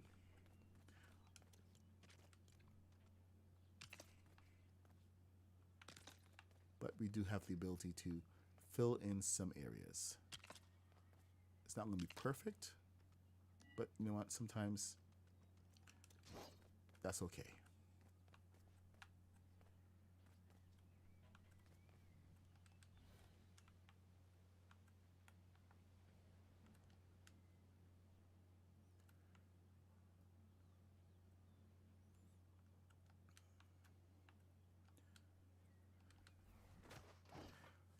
Okay, let's fill in the rest of this. We got our 4s, 8.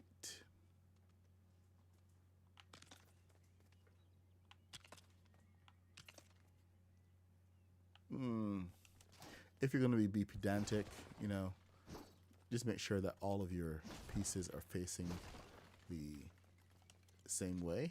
It does lend itself much better for the aesthetics.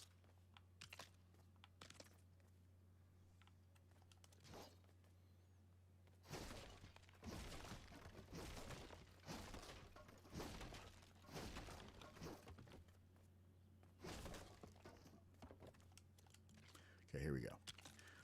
All right.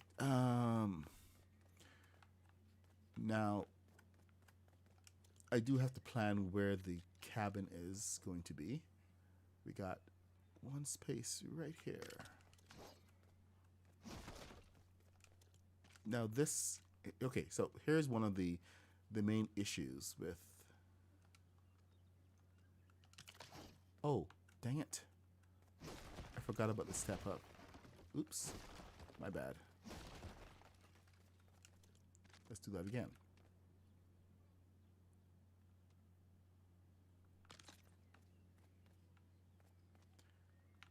So the next section is going to be a little strange because we need to actually have a little house right here.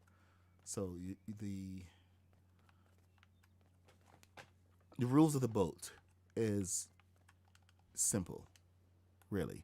There's a part that's always going to be under the water. Yes, this is creative, and you have to plan for that. So normally your cargo hold, and for fishing boats, it's actually good for that cargo hold to be underwater. If you note here on the larger ship, there's this the rounded part is a part that's planned to be underwater. And this is where you actually have your floors and everything already built in. So, on Destiny's Bounty, for instance, all this is meant to stay dry. But the underneath is where, I see, and the water still comes up. So the idea of the cargo hold and the sails and everything is to give enough buoyancy to be able to keep the boat out of the water. You don't plan for a boat to be sitting on top of the water with that rounded piece underneath.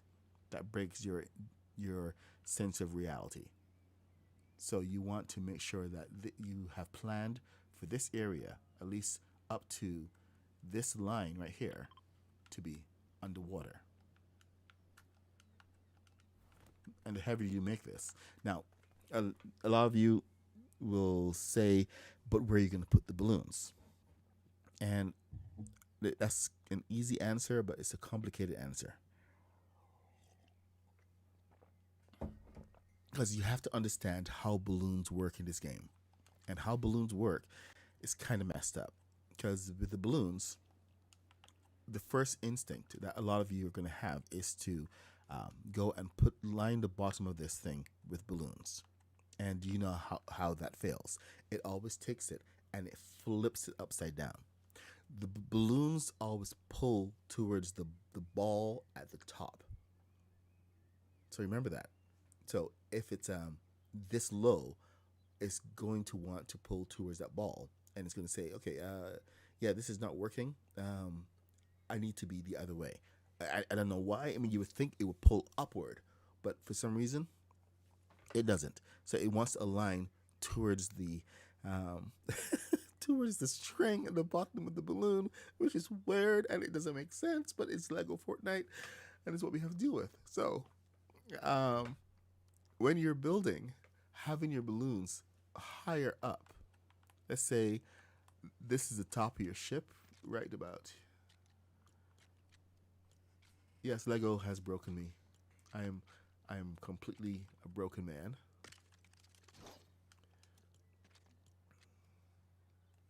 It's just one of those things. But this is the top of your ship right here.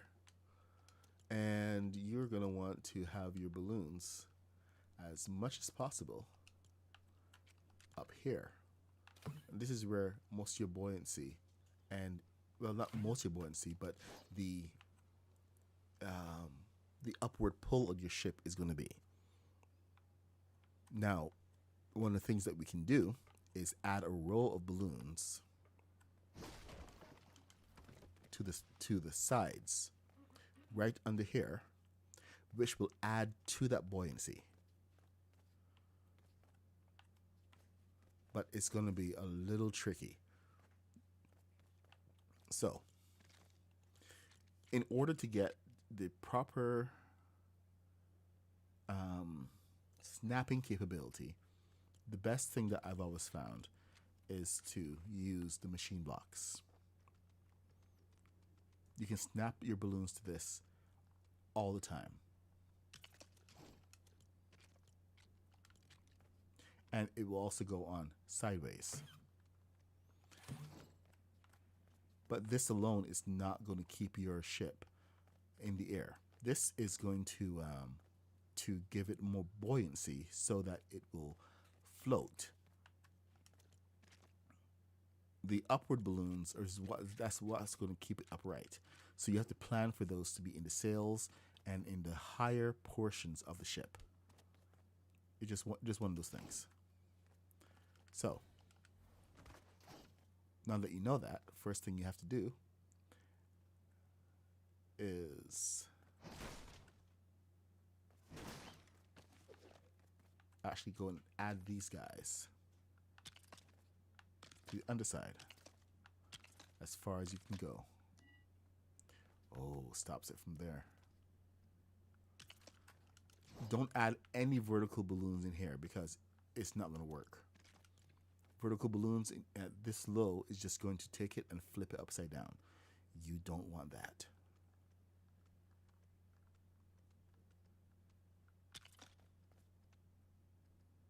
So, do a little bit of planning ahead so you can come and snap your balloons in.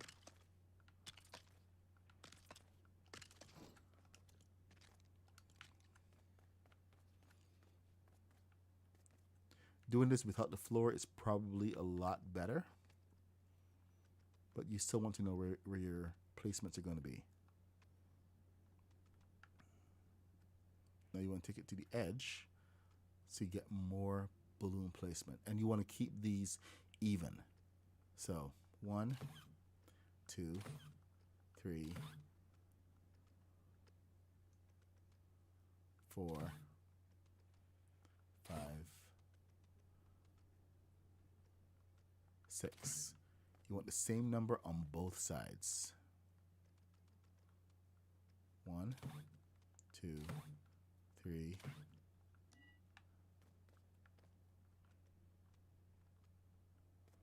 Oh no. Oh no. They overlap. Well, that's a problem. All right.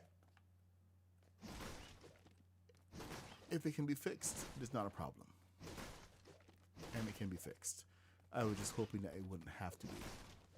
So let's get in there and fix it.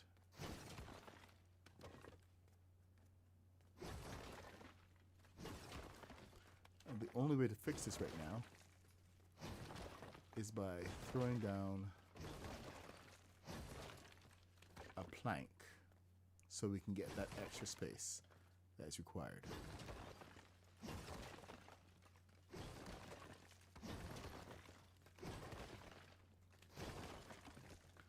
So let's see. Thank you for sharing the. Thank you, Flash, for sharing the live. Hey, lady. Hey, lady. What's happening?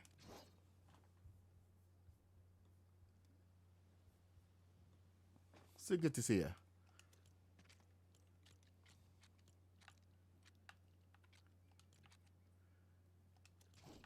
Say hello to Lady Bats. One of my favorite people.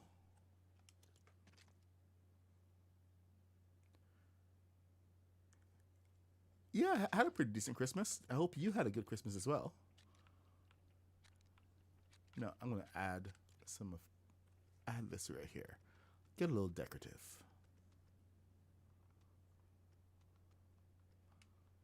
So now that's on. See, I just put it on right there. Boom.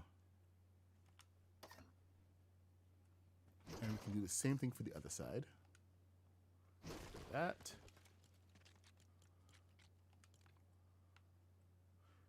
Remember, the placement of this is very important. So you want to make sure it's the exact same placement.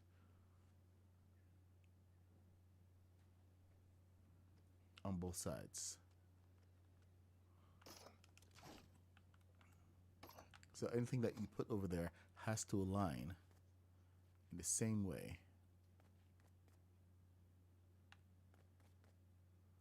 We got 2 over here. Why do we have 2 over here? What's going on? No. Get back there. See, this is why I like to use smaller pieces. Okay, generics. Smaller pieces means less destruction occurs. There. So that should now align to there.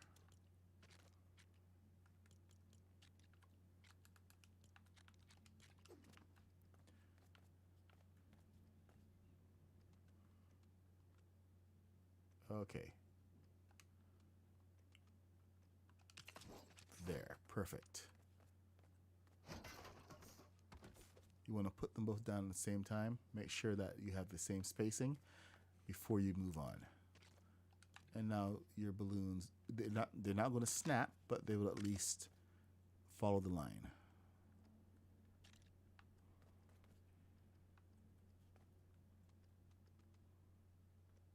Hopefully grab a little extra.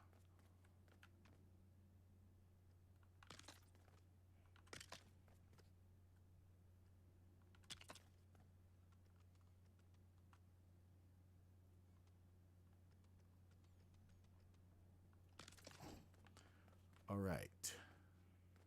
So we're in the same placement. Are we? No, we're not. Why are you so different over here? What's your damage, buddy boy? Okay. We're going to start from there. Yeah. You are seriously sus. All right. Oh. These serve zero purpose. These are just extra. What about you? Are you extra? I think you're extra too. Yeah. Try to make sure to clean up all your extra pieces before. All right. So now these are not going to be centered. This is one of the downsides of this. So it can only go so far up. But now at least you know you have one per square. So you can keep your count. 1, 2, 3, 4, 5, 6, 7, 8, 9, 10. 3, 4. Come on. 5, 6, 7, 8, 9, 10. Oops.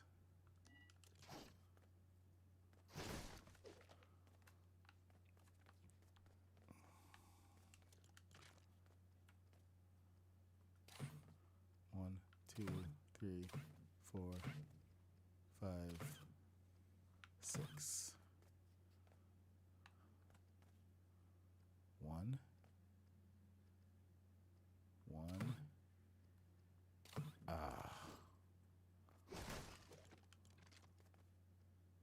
I know it's painstaking. If you want to build along with me, feel free.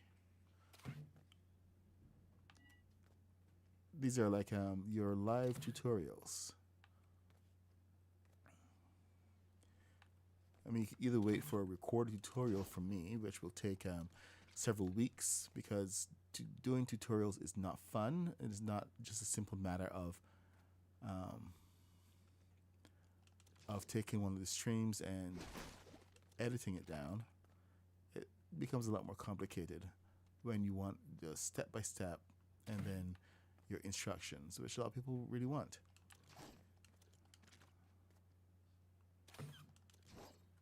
People don't have the patience to sit through, like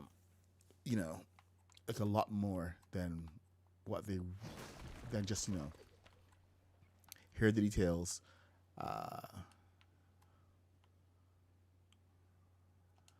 Have a good day.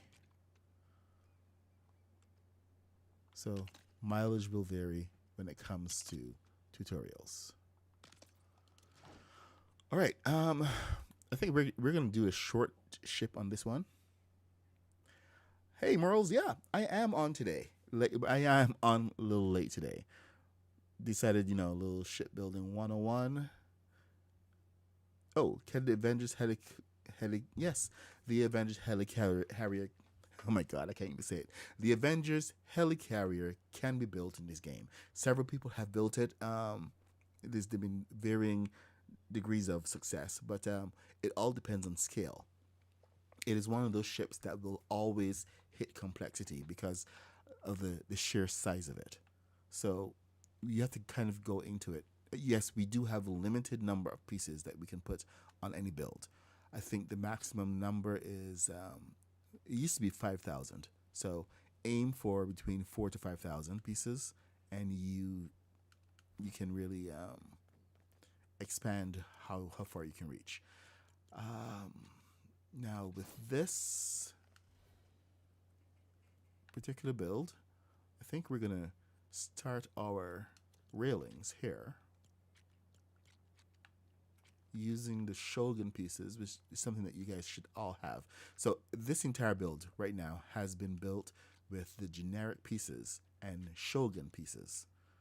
It makes it a lot more accessible for everyone. So you can't come on here and claim that I am, I'm doing a build with pieces that you just don't have. You have all the pieces, all of them. So it's accessible to everyone, and it's to show that it's not, you don't need a particular build kit. It's just that you will need um, the other build kits with these particular pieces like this here is from the first order kit, and that kit was um, exclusive to the battle pass. So if you didn't have that battle pass, you don't have those pieces. That's the only place where exclusivity actually comes in. But we have the generic pieces, and we have the Shogun pieces, which are freely available to everyone. So I'm just trying to keep it to those particular pieces right now. We can build up the bow of the boat a little bit, I think. Let's get that right there. Some railing. And let's see how high that is. Not bad at all.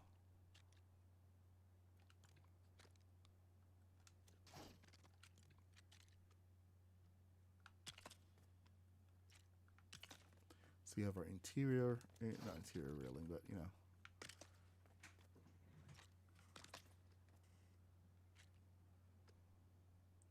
Now, do we have a generic rail? That's a question.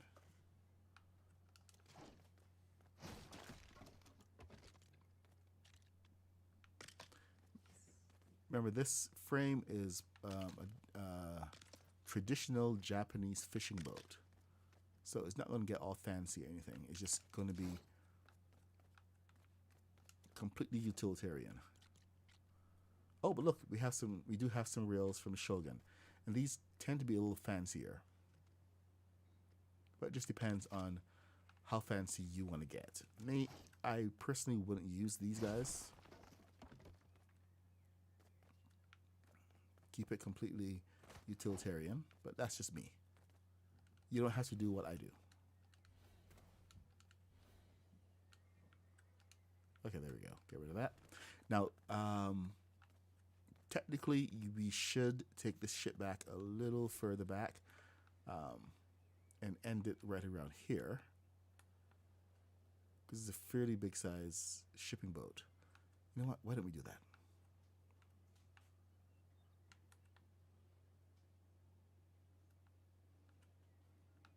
We're gonna take it back. So in order to do that, I gotta build up from the side and see if I can attach it to another point.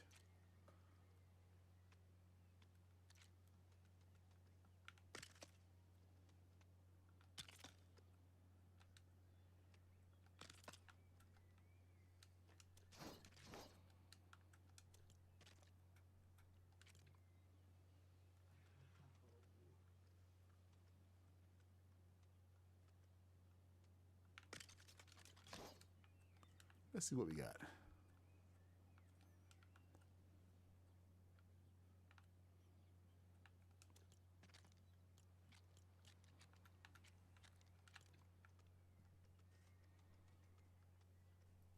Got green.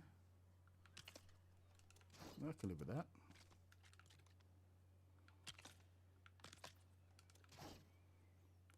And the laws of Fortnite physics are that as long as it touches. It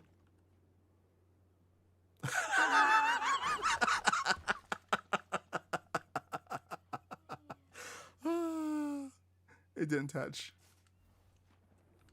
Oh boy. Oh, look, Mark, either you're if you're a builder, you're getting the pieces. If you are not that much of a builder, then you really don't care. It all depends on what you want from the game. So exclusivity is going to be built in, and is they're not saying that you have to get these pieces just to play the game. It's that if you want to build and build intelligently, then having these pieces is a huge advantage. Okay? Now, as you can see, we are up in the sky. We can do two things here, which is either get a wrench and go in and turn off all these balloons, or we can break every single one of them. Choices, choices. I think I'm aiming more towards turning them off and then back on again. If only the mantling would allow me to do that. So,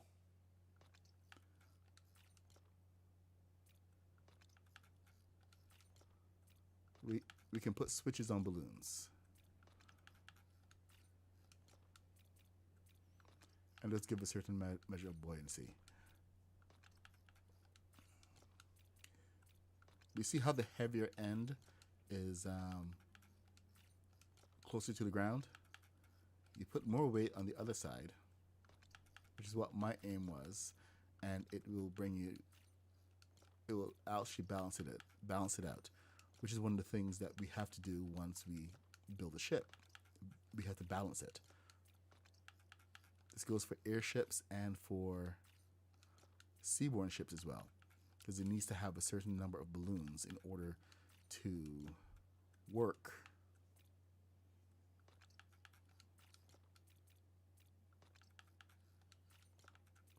To get it out of the water. So there's two areas for Ninjago. There's two levels of buoyancy we have to deal with. First buoyancy, out of the water. Second buoyancy, into the air.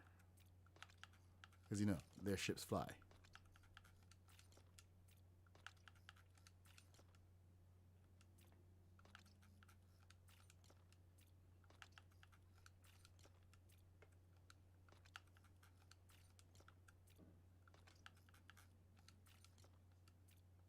So with this, you can actually build yourself a small Destiny's Bounty if you wanted. Okay, toss a seat on there. Have a seat. 4. Fall from the sky. See, when I turn them on, that's what happens. Into the water. Now, of course, that is the heavier end, so it will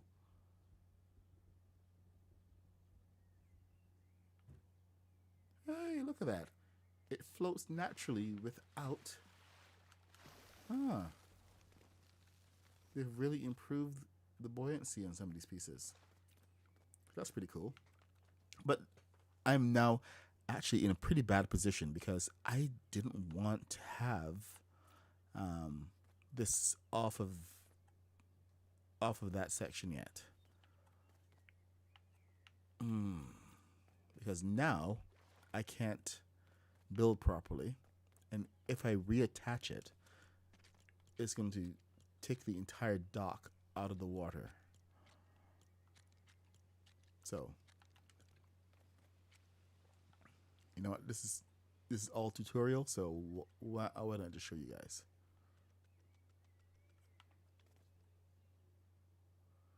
Come on, let's get you to the edge.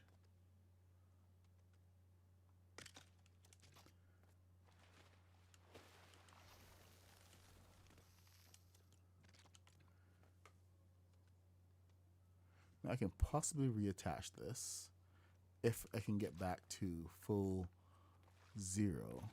So if I actually add some thrusters to here, let's add some balloons.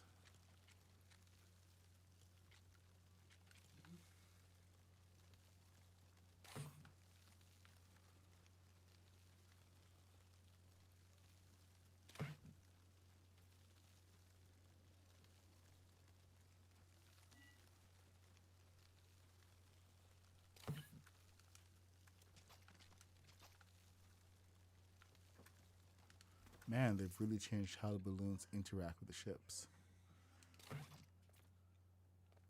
There was a time when they would be working on balloons almost on a nightly basis. We would come in and the balloons would change how they behaved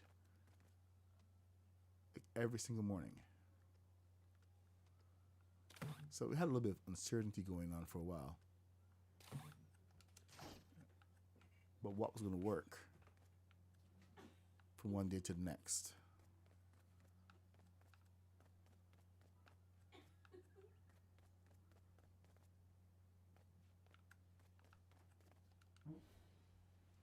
You see, the plan for this to have that bit underwater. Now I have to extend it a little further. But I may have to take it out of the water to do that. So it's not all over now. I can still control a few elements. And see, we can drive a half boat.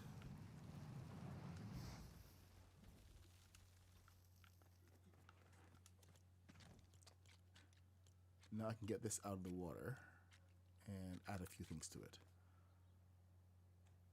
Now I gotta watch my placement of balloons to even things up. Now the back is too heavy.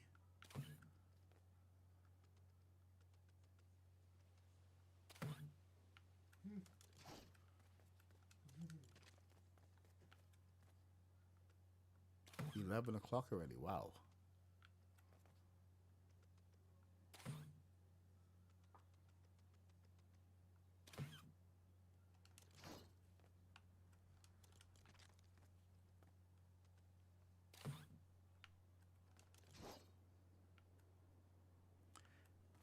And that was one too many.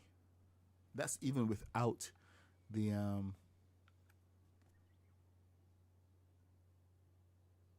wow.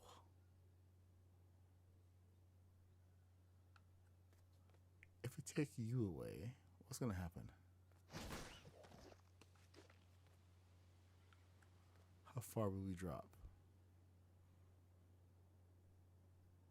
The worst thing about trying to build with balloons and being suspended in the air like this is that once you try it, it's going to be unpredictable because every single piece that you add is going to pull the ship down.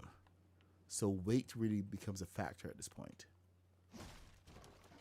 So what you can do is try to, I've used like a lot of pieces there. Cross your fingers here. Hopefully I can get it down onto a platform and I can continue to build from there.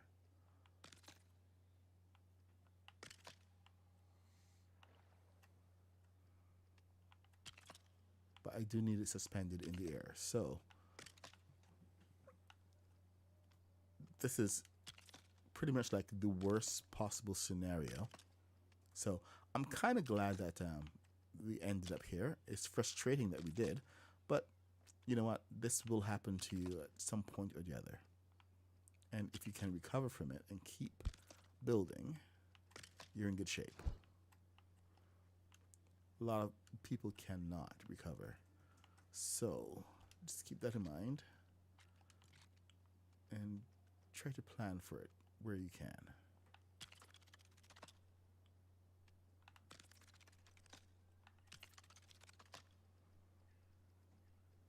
we're going to build a little cradle for the ship to land on.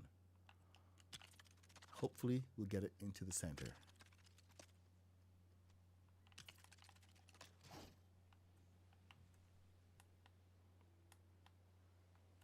Gotta go back a little further.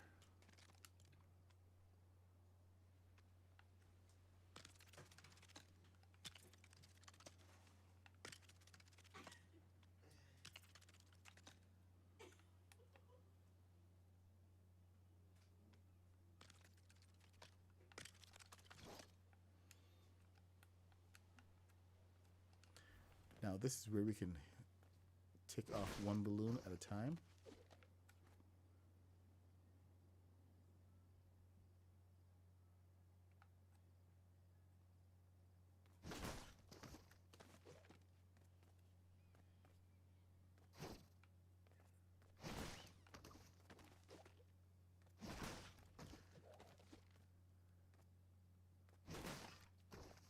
Oh boy.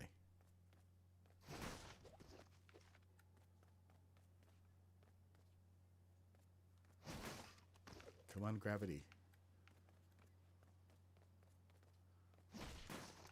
Okay, balloons, come on, do your job. Pull it up to the center.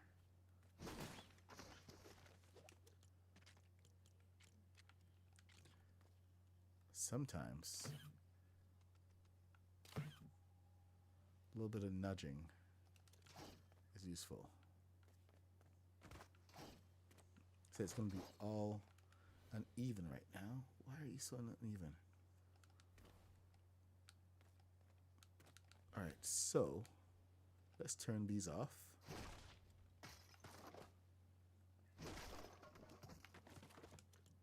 And then we're going to add a couple thrusters in the bottom right there. 1, 2, 3. That should be enough, I think. And it should push that side.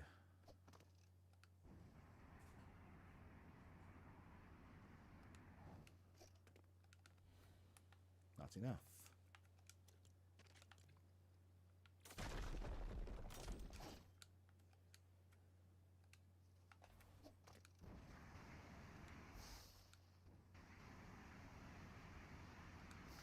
I think one more balloon. No, actually, hold on. Let's do one more thruster.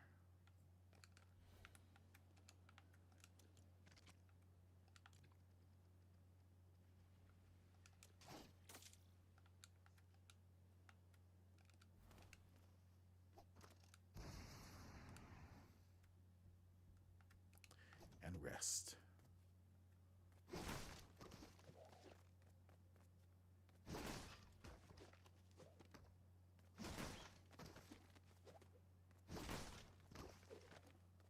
Oh, come on. Come on. Not enough. Dang it. Come on. Do something.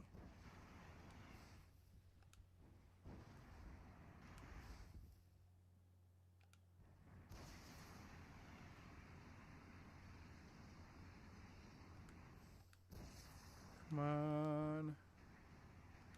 I think we're good. That's as far as we're going to get. So, now we can, quote unquote, continue the build. Not perfect, but you know what? It's better than being in the water. A little bit. Let me see what happens if I do this. Can I reset it?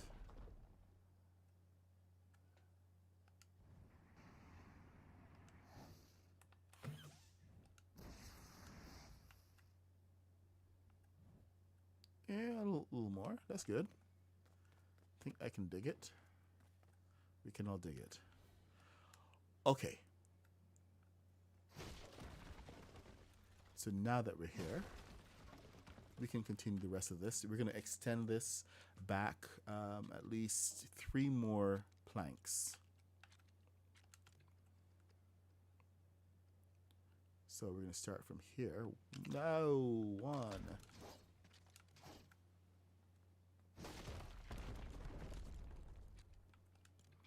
Try to even it up a little bit. 1, 2, 3.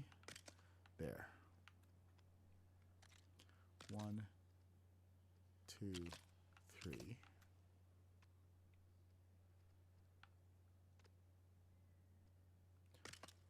And we're going to go with a flat back.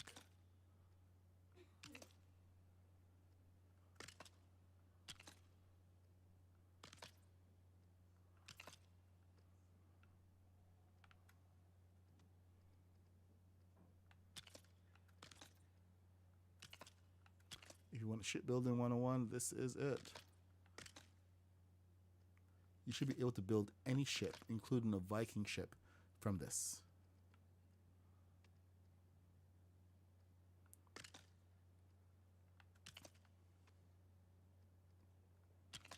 Advanced shipbuilding techniques are in my other tutorial. Actually, I did a live tutorial. I've been trying to post it on TikTok, but it's been giving me a little bit of trouble. So hopefully I can get it figured out. I may have to cut it into 4 pieces instead of 2. So I'll try that again.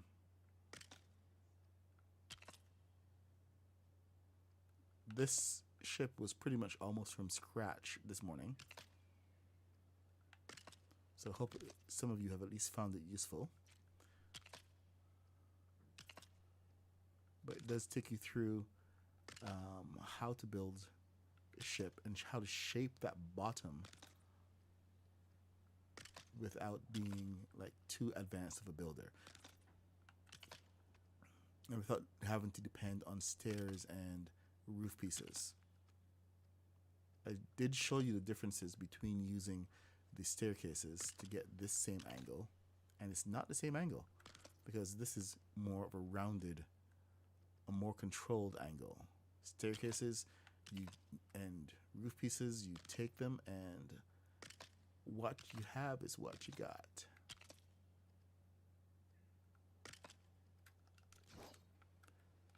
All right, so here we go. 1, 2. See, not so bad. We just had to get back here. I was not as careful as I thought I was being when I released the ship in the first place. So don't make that mistake. There.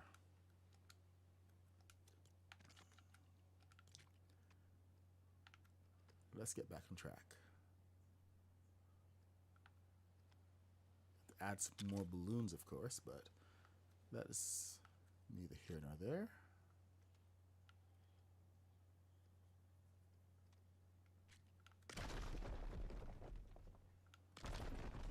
And there we go.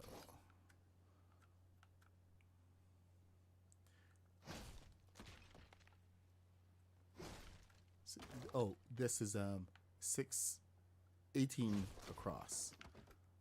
Just in case you were wondering the exact measurements.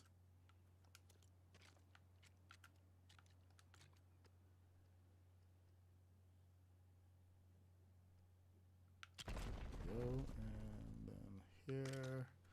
Of course, we have a lot of balloon space to deal with. And these balloons currently take it into the air, which means I have way too many. And I have to figure out which ones to release.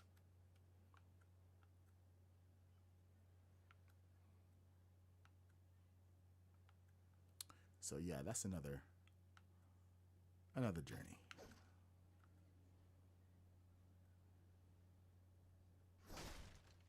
Seriously?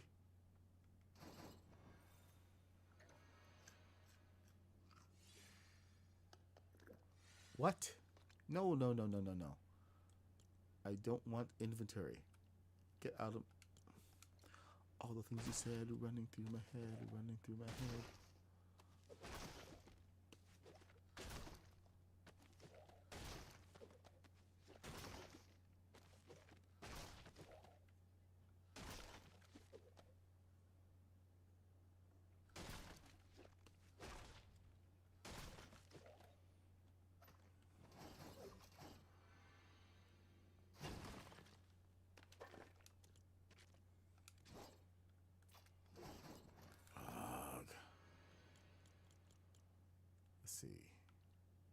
can I drop?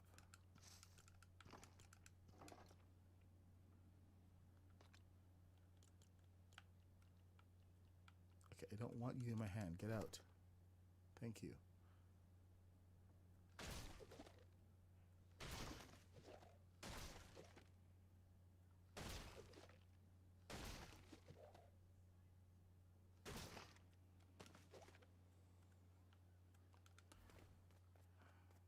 Now, the really rough part is that we're going to need a couple of upward balloons in the front. Either that or we're going to have to balance the back like a lot. So counterweight systems are going to have to be in place. Okay, you know what? I'm thinking about that right now. Let's see how we can bring this in. Go to fours. Generics. 4. So 2 things that we're going to do here.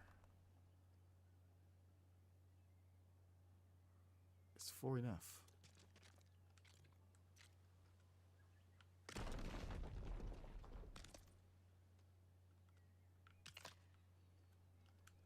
Yeah, that should be enough.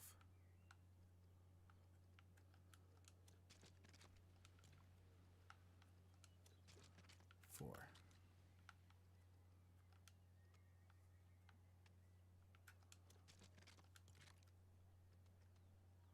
1, 2,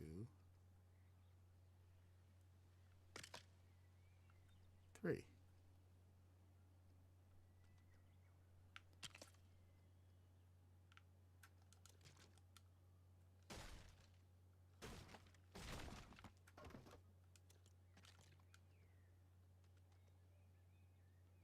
4.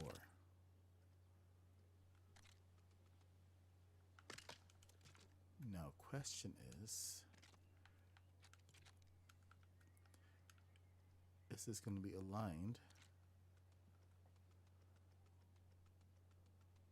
to bring up more pieces?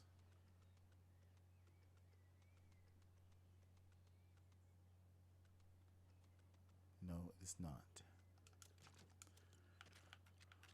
Okay. Let's try the top.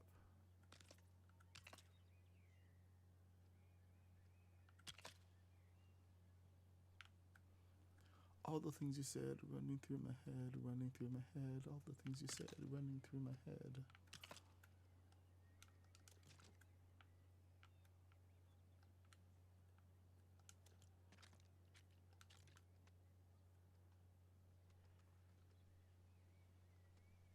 Huh. So one more.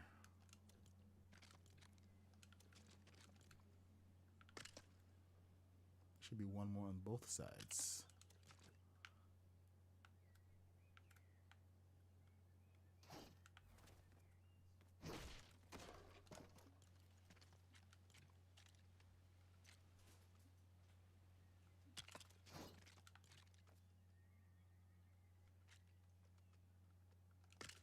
Excellent.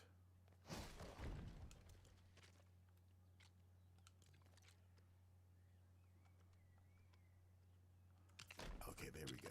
Got the back of the boat now.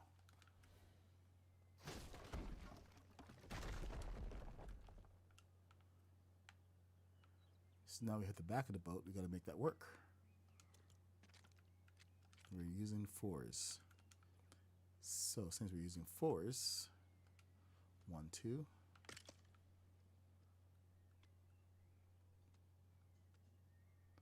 1, 2. It's already set up for 4. 1, 1, 2. Because I used the 6 pieces back here. 1, 2. So it always has something to cling to. 1, 2.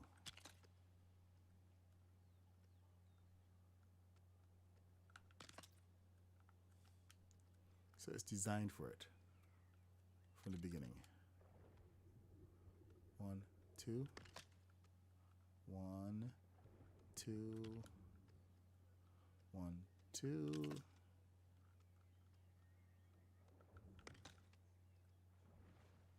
So a little bit of forethought can go a bit of a ways. 1, 2, 1, 2.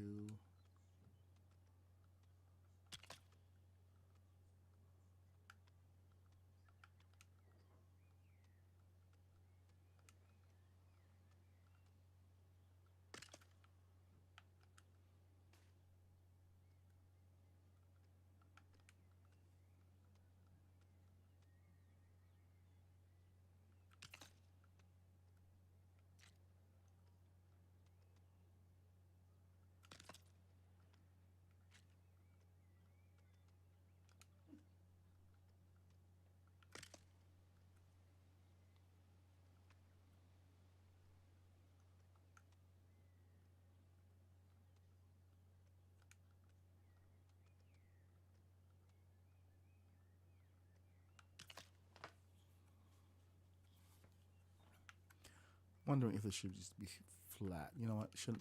It should not come up that much. If anything, just a little bit. So 1, 2.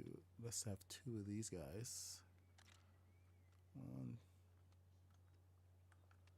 there. Okay. 1, 2, and there. Perfect.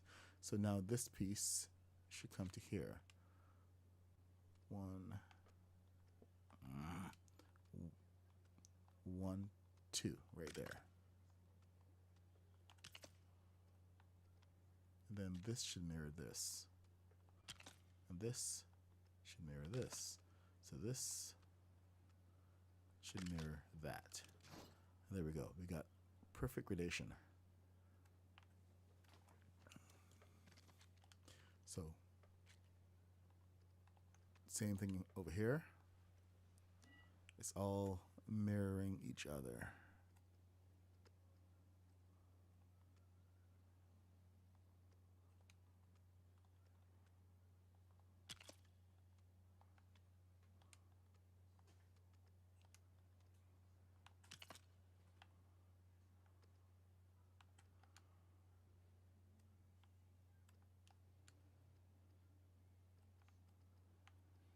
Okay then.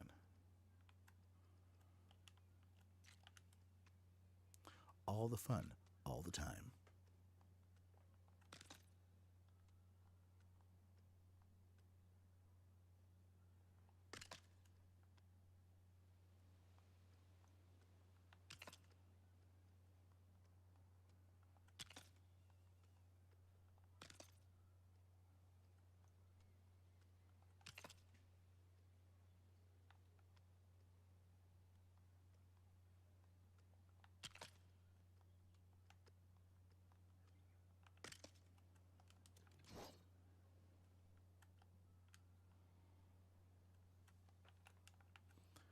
And there you go.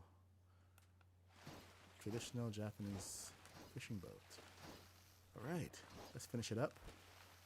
Get these balloons in, and then we can take this thing for a sail. Oh, we don't have a... I'll get the keel all the way back, but let's close it up.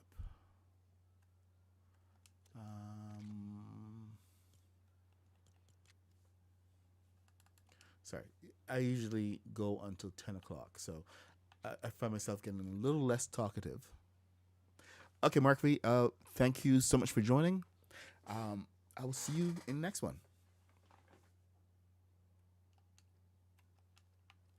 All right, let's go.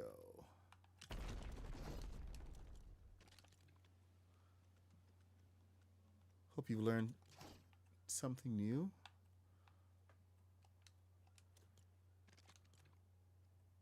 I'm always trying to keep the techniques going. So, yeah, okay, that is not what I wanted. You know, I'm going to do it from over here so that it is set to the edge. I was saying I usually go from 8:30 till 10 o'clock, but I decided to go a little long this morning because there's like so much to do with this And I know a lot of you are asking for tutorials on the boats, but I just want to give you the tools that you need so you can go ahead and build anything you want. You don't have to, like, ask anybody or depend on anyone to give you their secret sauce to build. It's all right here.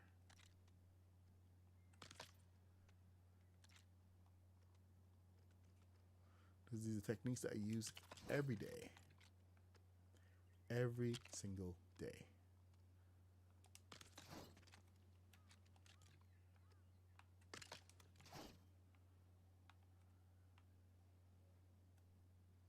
Nice. Nice. Very nice. Alright, I should be able to fill this out now.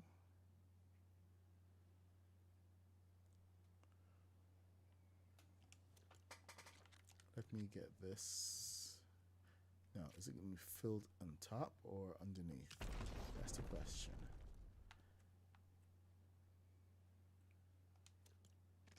I think underneath may be safer.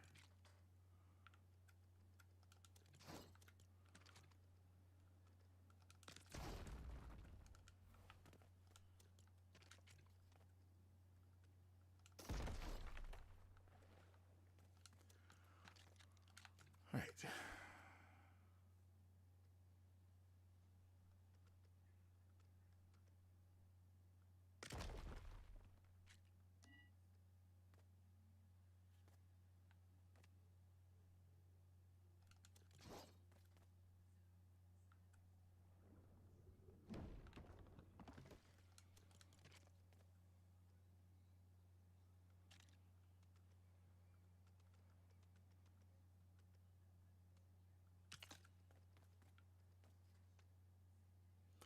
Oh.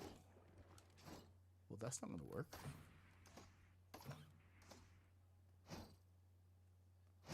Okay, so here is a bit of an issue. This needs to align to the bottom of this thing, which means it needs to be 2 down.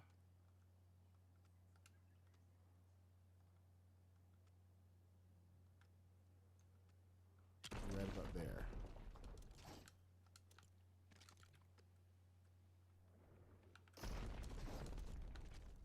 So once it fits that, it should be able to be set to this. And it will always align to this now.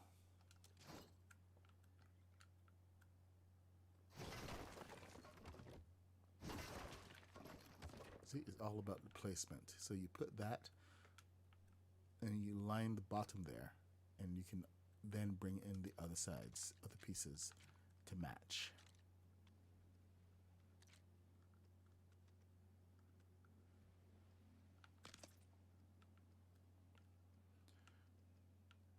And now anything that I place over here is going to be aligned properly.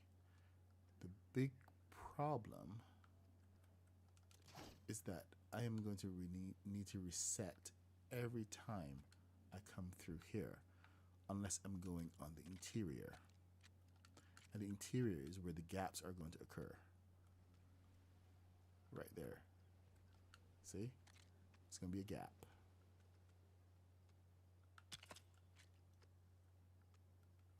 So, all depends on what I want. Easy.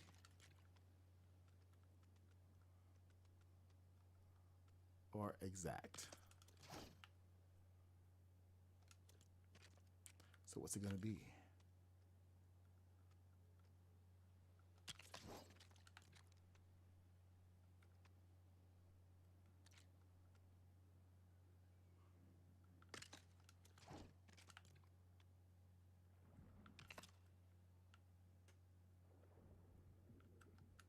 Close enough.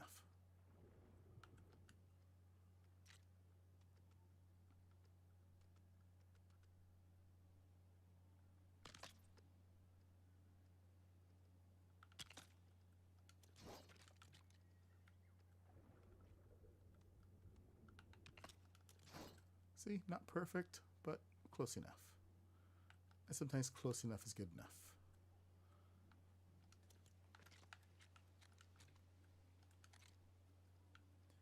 All depends on what battle you want to fight.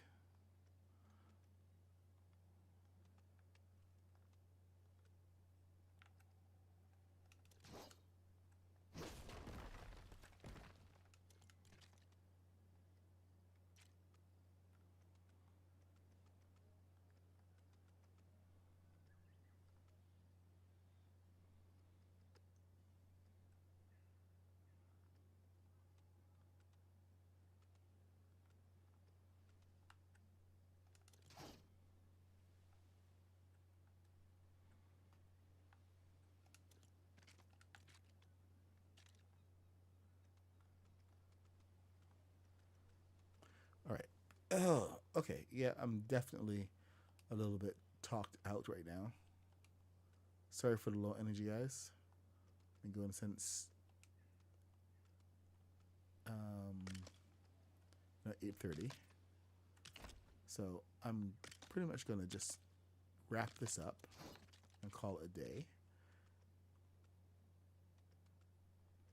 I do have a family to attend to, so it's almost midday.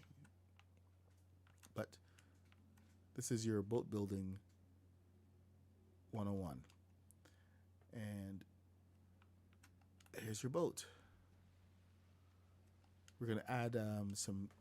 I'm not gonna build on this anymore today. I will return to this tomorrow, and we'll add a cabin, the balloons, and some sails, and thrusters, and get this on the water properly. I mean, right now it can be on the water. I can go. I can go ahead and actually get this lifted again, but it's gonna float right now. Just we have a couple more details to go through, so we're gonna do that tomorrow. But thank you for joining me in this journey, and I will see y'all tomorrow. We're gonna continue with the epic, not epic, but with the boat, and then I want to see what you guys are gonna do with this knowledge. So feel free to share your boats. We have a Discord. I'm a member of the Craftopia Discord as well, so you can join me over there in Craftopia and show me your builds. I have my own Discord, which is usually provided by my moderator, but she seems to be ill today, so it's just me right now. But you can join me. If you want a replay of this, quick replay, this is going to be available on YouTube. So you can go over on YouTube and hey, thank you, Dub Zeppelin. So good to see you.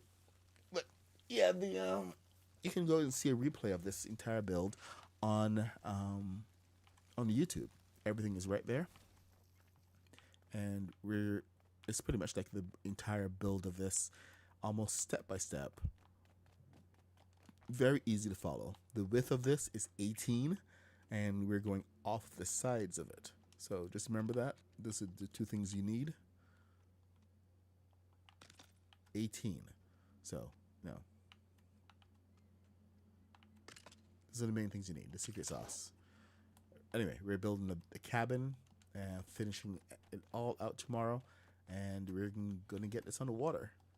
And if you note, not a single dynamic platform anywhere. So, thank you for joining. I'm the Mad Puck 66. I stream every day from 8:30 a.m. till 10 a.m. But I usually have to run off to work. So, like I said, thank you guys for joining, and I will see you in the next stream. Where's my YouTube? Okay, Rooster. Thank you, lady. Thank you, Velo. Hey, Monk, what happened? You have to launch it. You have to launch. Out of random spark of inspiration, created a very promising plan. You have to launch now. Monkey man, you have to. Yeah, anyway, I will see you all later. Bye. That didn't work. Try again.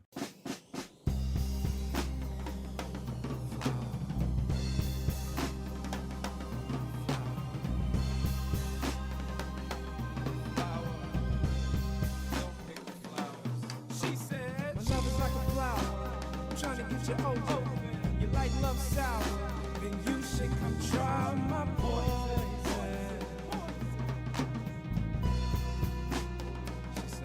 She said, I grew up in the garden of Eden, and ever since then, my life